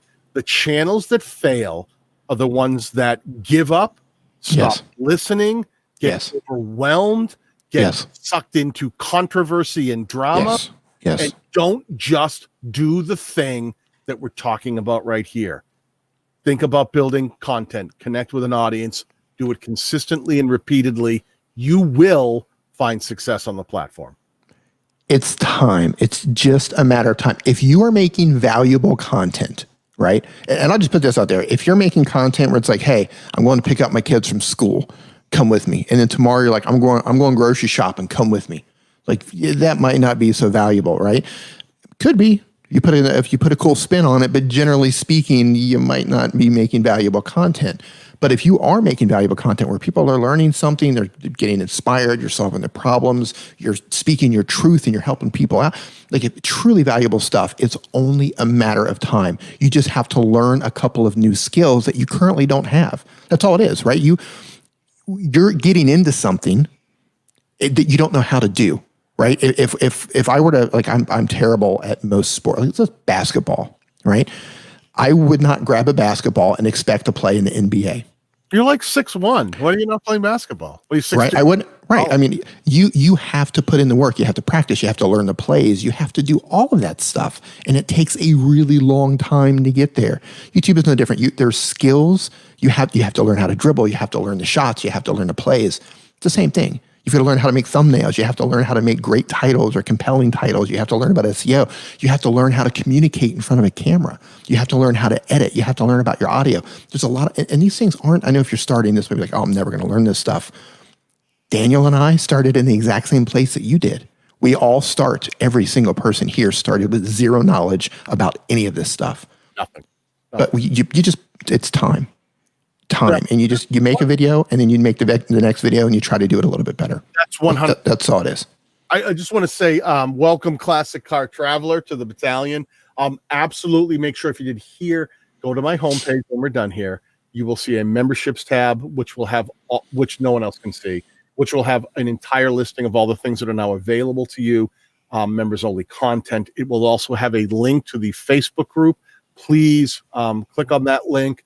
Drop your name and your channel URL, because I get a lot of people who are asking to join the group who aren't paid members, just for paid members. So make sure you put your channel URL so I can check it against the actual paid members, and then let you in, and a world of fun begins at that point. It's the greatest group that I think is going on Facebook right now for channel growth. We kill it. We kill two of our members in the group. It's a small group. It's only maybe 125 people. Two of our members have already been featured on the trending tab front page of YouTube as creators on the rise, with hundreds of thousands of views, doing nothing more than the things we talk about daily. Basic strategies, getting dialed in. They did it. They nailed it. Now they're exploding. One of my guys, Alton, who's the Dogfather Barbecue, who had never had a video that broke 1,000 views. He had one break 10,000 within minutes. It was 100,000. Now every video he puts out is tens of thousands of views. And we just worked his new sponsorship deals, where he's like, what's my next step? I got him all hooked up. We got him with a media kit. That's part of the thing in the group, how to build your own media kit. I sent him out. He now has 5 brand new sponsors that want to work with him specifically and pay him to make videos every day. This is what we do. This is the goal. Daniel, you have 2 more channel members who just came in. I must have sold it properly. So I'd like to say hi to GG Soapbox and hi to Giorgio ICC. Please go to the memberships tab, click on the join the Facebook group. There's tons of content right in there immediately. Make sure you drop your channel name so I can get you into the Facebook group. We crush it in there. This group, and D is in there. D's one of our members in the group. His brother Nick is in the group. Brian G. Johnson's in the group. Matt Geelan's in the group. We have Roberto Blake is in the group. There's so many great minds there, so that when we start talking about stuff, we start talking about strategy, all these great minds are right there to have discussions on a daily basis. It's not high pressure. It's just, hey, I've been thinking about this thing. What do you think about my thumbnail? I'm trying to work this thing. I got the strategy figured. I'm trying to do this. We throw it up. You can post links to videos and go, did I do this right? Does this look right? You can post your thumbnail and go, does this feel like the packaging's right? We break this down daily, and we talk channel growth strategies. And I promise you, we have the most effective group available, period. We have more successful creators in my group than any other group anywhere. One of my creators, who's in the beauty niche, she got, she was funny. She had this whole, she did really well because she had a thing where it was female alopecia. She had pulled her hair back tight and it actually caused some balding spots on the side. And she was really brave and made these video series about having these bald spots. And because she made those videos and purpose came from her pain. She got $1,000 worth of surgery, hair transplant surgery, and solved it. It was like a thing she'd lived with her whole life. And because of her channel, something like that was always like something she was, a little bit, weary of, like she didn't want to talk about it. It was something that made her feel uncomfortable, but she came out and had a big heart and talked about it. We supported her. She did it. And a plastic surgeon reached out because of her content, because that video went on to drive over 100,000 views. Boom. Plastic surgeon in an area said, love your content. Why don't we talk about getting hair transplant surgery? Boom. It's like the things that happen. They gave it to her for free?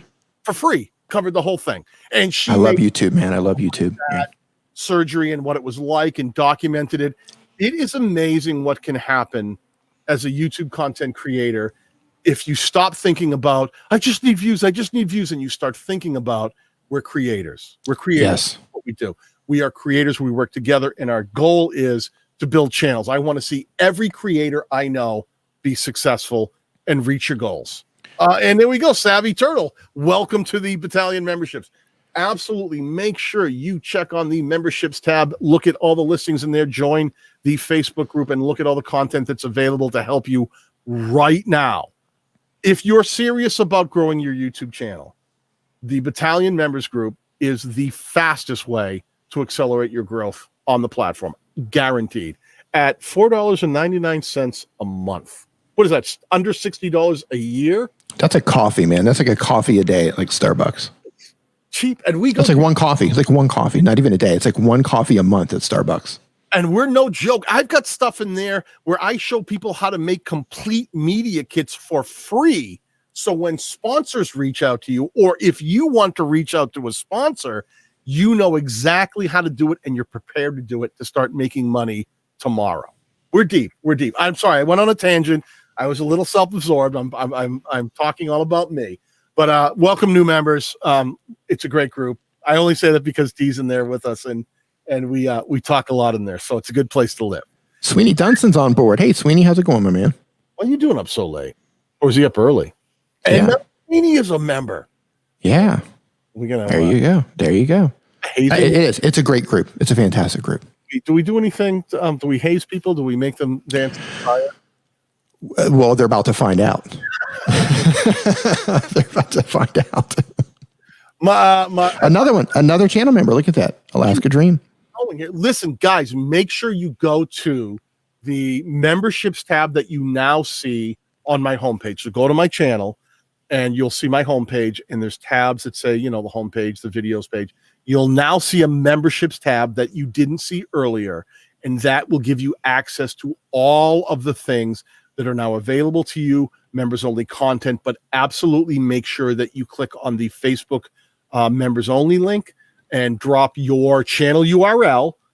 Guys like you, I'll Sweeney, like if you say Sweeney Dunston, I'll go, it's you. But I have to make sure I know I can connect the channel with the person applying to get in. We'll get you right in. And the fun starts. It's a killer group. It's a killer group. I'm sorry. And I'll see all you guys in there. I'm in there as well. So I'll see you guys in there. Yeah.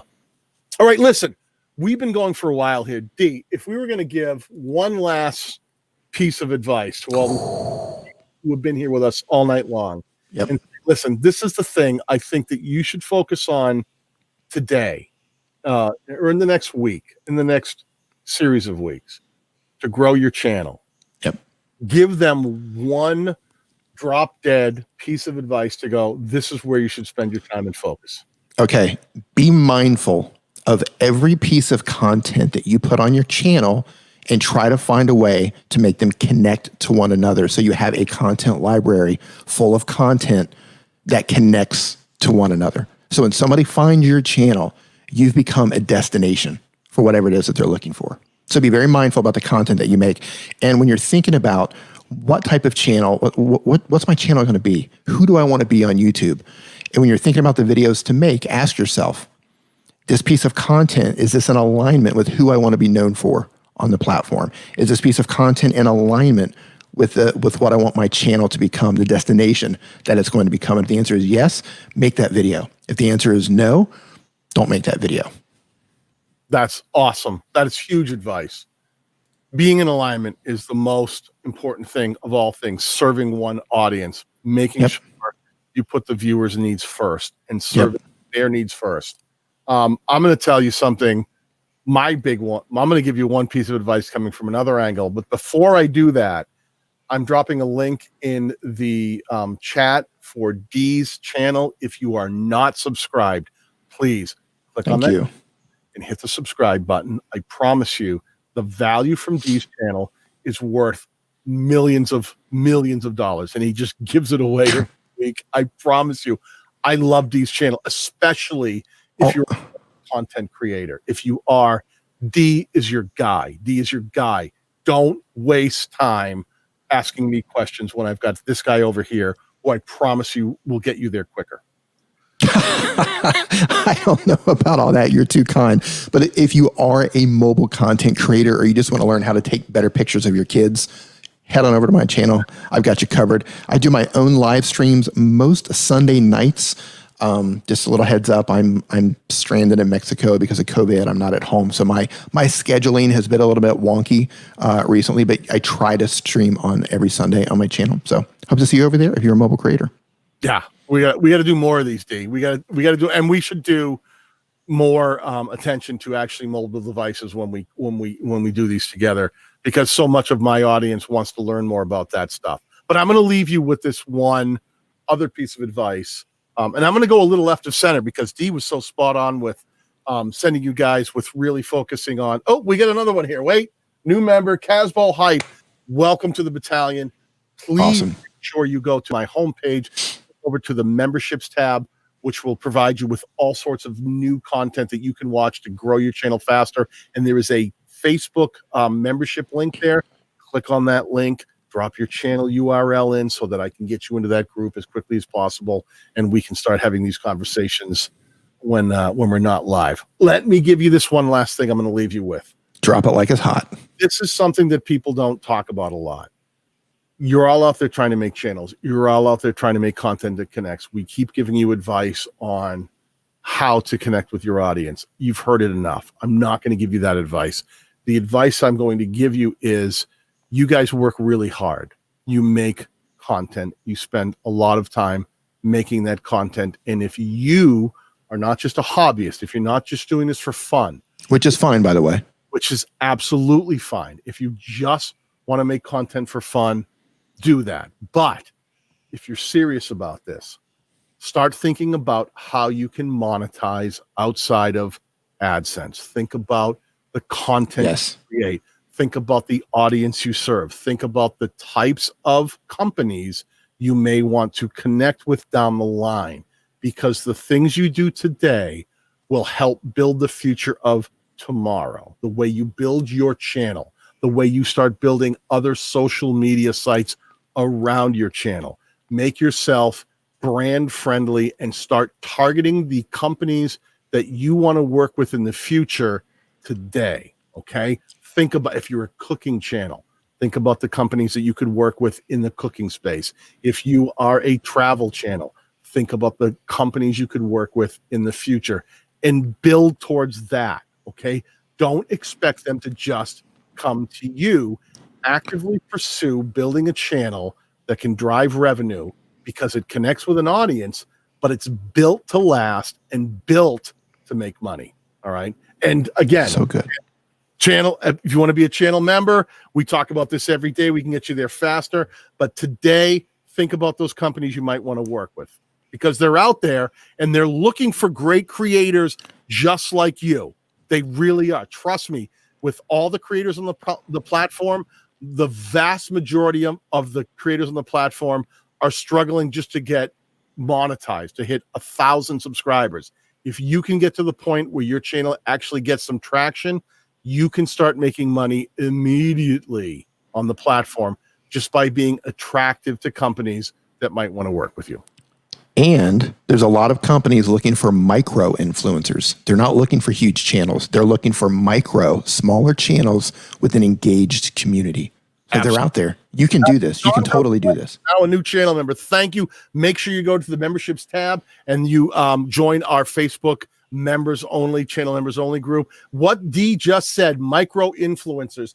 I created and signed a 5-figure deal with Filmora when they had never had a brand ambassador before. And I did that, which this is going to sound like a lot of subscribers, but it wasn't. I had reached 12,000 subscribers. I had driven almost 1 million views, right around 1 million views total on my channel. And I built that channel where it was put together to make that connection. I was able to reach out. I had 49 videos on my channel that were about Filmora. I could reach out to them and say, I've got these videos that have driven this many views. The people seem to like it. It's connecting. Why don't we talk about doing something in the future? And the thing I did every single day, woke up, made videos about Filmora, suddenly became something that I got paid to do. Suddenly, when I get up in the morning and filmed videos, I was already getting paid. That is where the real money lies. It's not AdSense. It's building a channel where every time you do something, every time you go to work. When you film, you're going to work. Figure out a way to get paid for your work. And that's far beyond AdSense. Think about who you can connect with. And the joy of being able to do the thing you love and actually have it drive revenue. Never mind AdSense. You'll get AdSense on top of that. When those things, all those revenue streams start coming together, AdSense, sponsorships, connection with different companies that want to work with you, all of that is this. If that's something that you really want to do, if you want to be a professional YouTuber, if you want to do it for a living, this is the path. This is the path. Build something that companies will find value in and can connect with. And I'm gonna add something to that because, man, that was so on point. A great way to get noticed by the brand. So let's say it doesn't matter what you're making content about. Let's just say I don't know. I'm looking around here. Whatever it is, let's say the company that makes this cup, and this is kind of reaching here. Onita, they're called Onita. So if you're making a bunch of content about Onita, spend some time. It doesn't matter if you can take the pictures with your phone or your camera. Take some time, learn how to take some pictures of the product, or upload your pictures. Go on there and upload your pictures to Instagram, upload them in your stories, upload them to Twitter, but make sure you tag the brand. Make sure you tag the brand. Whenever you're working with products, tag the brand. They'll notice you. And over time, just like Daniel did, over time, when you have enough content where they can see, wow, man, they're promoting our brand. We like how they promote our brand, and you're tagging them. They're going to be aware of you. So don't be surprised if eventually someone reaches out to you. And if they don't be afraid to reach out to them. And for those of you who are channel members, and by the way, you just got a new one, part of the battalion, I think you've got a media kit posted in there. It's just something that everybody's going to need is a media kit. Carlos, the memberships group, make sure you go to the memberships tab on my homepage. You'll see a new tab is opened up. Click on that from my homepage, and you'll see all of the stuff that's available, including the Facebook link to join our group. There's members only content. One of the most recent pieces of members only content was I showed members how to make a media kit with no money using free available websites and assets, and broke down what you need to put in your media kit. If you don't know what a media kit is, this is one of those things when it comes to making money and reaching out to companies and saying, hey, this is who I am. This is the kind of thing you need to throw it out there and say, I can do it in one click. Hey, let me send you my media kits, and I'd like to have a conversation with you. And the media kit does the talking. And I covered all of that, how to build one for nothing in our members group. Solo Soccers, no, you don't tag them in your YouTube title. Do it in other platforms that allow you to do this. Twitter is great for this. Instagram is great for this. If you have access to YouTube stories, you can tag their YouTube channel in their stories. Don't put that in your title. Don't put that in your title. It says tag them, right? So one of the things I did a lot, like when I would put out a video about Filmora, before I ever worked with them, I would go on to Twitter and I would tweet. I would say, hey, if you want to learn how to use the dissolve effect in Filmora, check out my latest video. And I would post the link to my video on Twitter. So that was my tweet with the link to the video. But when I used the word Filmora, instead of just typing Filmora, what I would do is I would actually follow the Filmora Twitter page, and I would put at Filmora editor. So it was actually tagging them, and I would let them know I wasn't trying to spam them. I went, hey, if you want to learn how to do this in Filmora, at Filmora editor. If you want to learn how to do the dissolve effect with at Filmora editor, check out my latest video. And this would get a lot of response. I didn't do it to spam them. I followed them. I talked to them a lot. But when I did something with their product, I made sure I let them know that I had done something with their product. And that started opening up the lines of communication. You can do this on Instagram. You can do this virtually on any platform where you can tag a company. What you don't want to do is spam them and go, look at me, look at me, look at me. You just want to let them know you created something using their product and put their name in it, and let them decide whether or not that's something they want to pay attention to. And 9 out of 10 times, they'll pay attention. Eventually. And just like you said, don't spam them, don't harass them. But when you make content, tag them when you're posting it, and become part of their community. If they have a forum, become active over there. Don't spam your content though. Follow them, retweet their tweets from time to time. I mean, just become in. Like if there's a brand, you're like, hey, I want to work with this brand. Well, actually, I'm going to take this. Here's a nugget. Here's a nugget right here. Okay, take it further than I just want to work with this brand. Make it about learning who to talk to at that brand, right? Like try to figure out through social media who it is that's running their social media account. Get to know that person. Get to know the person who's actually making the decision about influencer marketing. Get to know that person. So I'm just going to pull a name out. So Old Spice, not sponsored, right? So instead of focusing on, I want to work with Old Spice, I want to work with Gary from Old Spice, who heads their influencer marketing division. And you get to know Gary. Get to know Gary. Retweet their stuff. Become part of their team. Make content about them, right? Put your blinders on and say, I want to work with these people, and start building your library so that you can. Believe me, this stuff works. This stuff works. This is the thing, and Dee said it, but I always phrase it this way. Become part of the conversation, okay? If we're talking about people who live in a Old Spice deodorant world. It's a great world to be in. Great world to be in. It smells good. They all talk deodorant. They all talk sports. They all talk application, right? There we go. Look, I can smell it from here. Hold it up in the be part of that conversation when let's dun, dun, dun, dun, dun. This is the thing. When I started doing Filmora stuff, I became part of the Filmora conversation. When Dee starts talking about apps that you really want to pay attention to on your phone, he becomes part of the conversation with companies that are building apps that creators might want to use in their phone. Dee, who are some of the companies that you have worked with in terms of mobile? A lot of them. KineMaster, Alight Motion, Video Leap.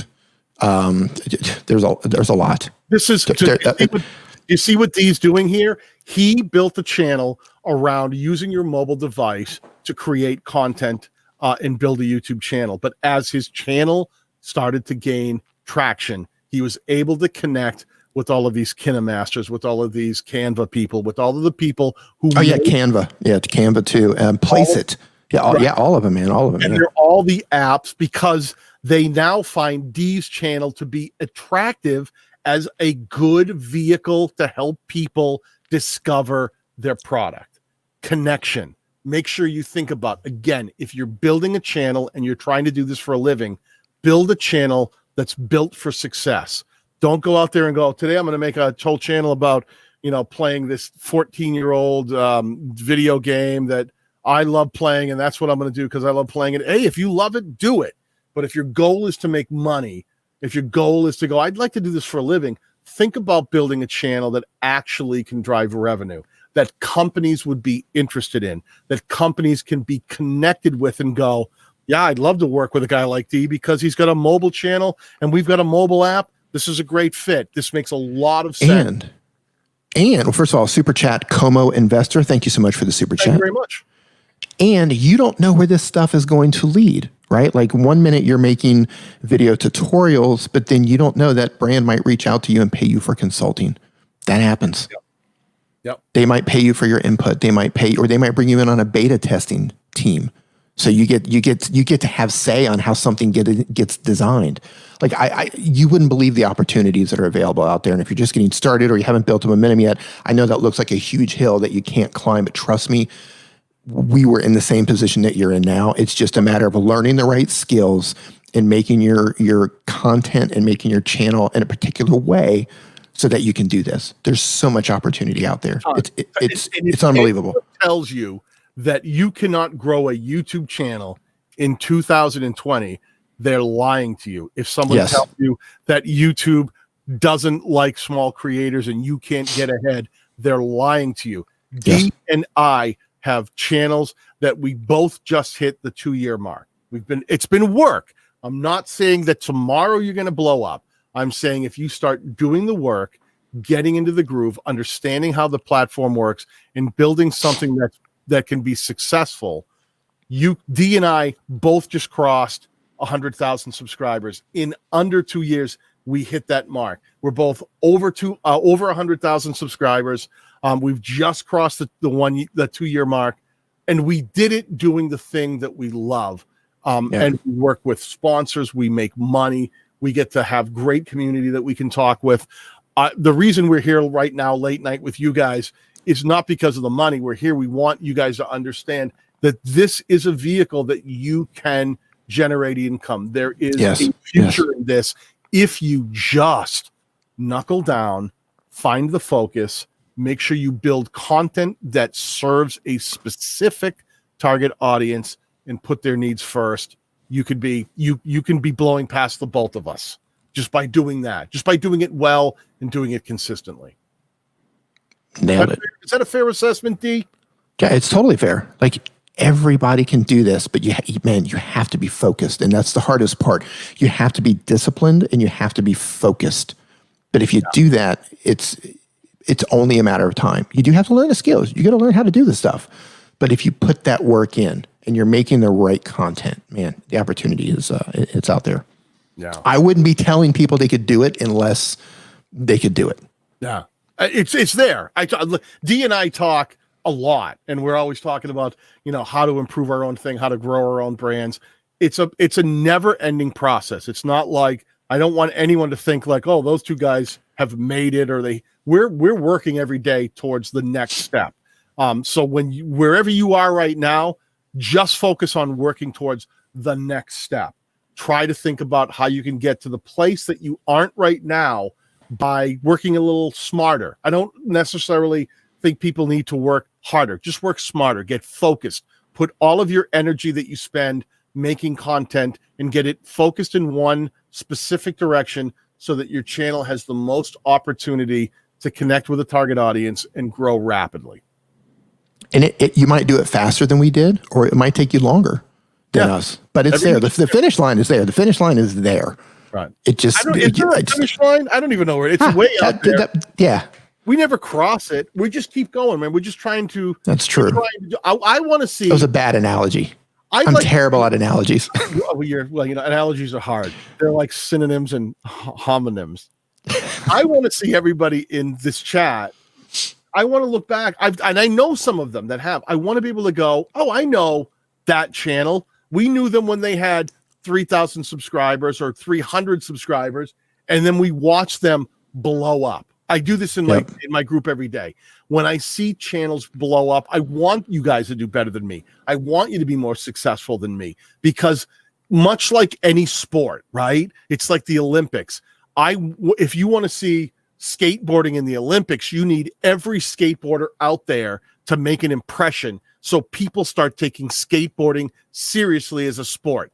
As creators, if you want people to take YouTube seriously and open up the platform for more people to invest and to reach a larger audience, I need every one of you to be better creators and grow this platform with us, because YouTube growth begins with the creators and it ends with the creators. So we all need to be great. Be great. The platform is defined by us. So let's try to be the best creators we can. Let's try to hit those goals. And let's teach everybody, whoever laughed at us and went, what do you do? You're a YouTuber?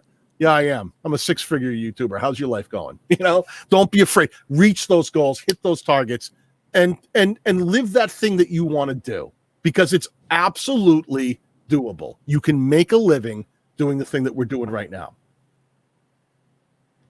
Preach. That was it. Mic drop. I feel like I need.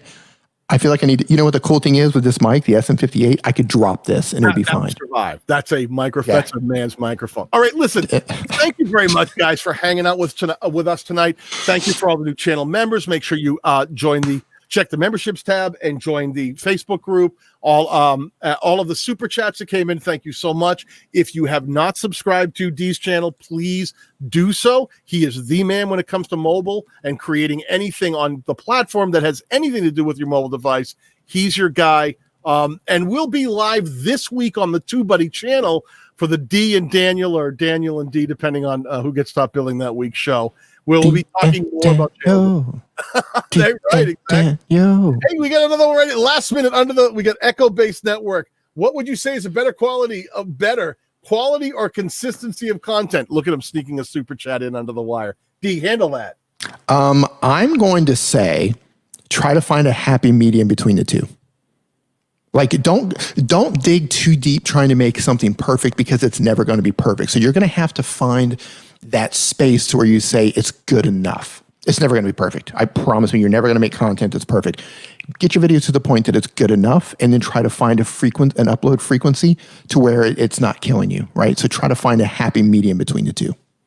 And I'm going to add one more thing in there, Echo Base. When we talk about consistency does not mean I upload videos every Monday at 7 a.m. on the dot, right. And that's when I consistently.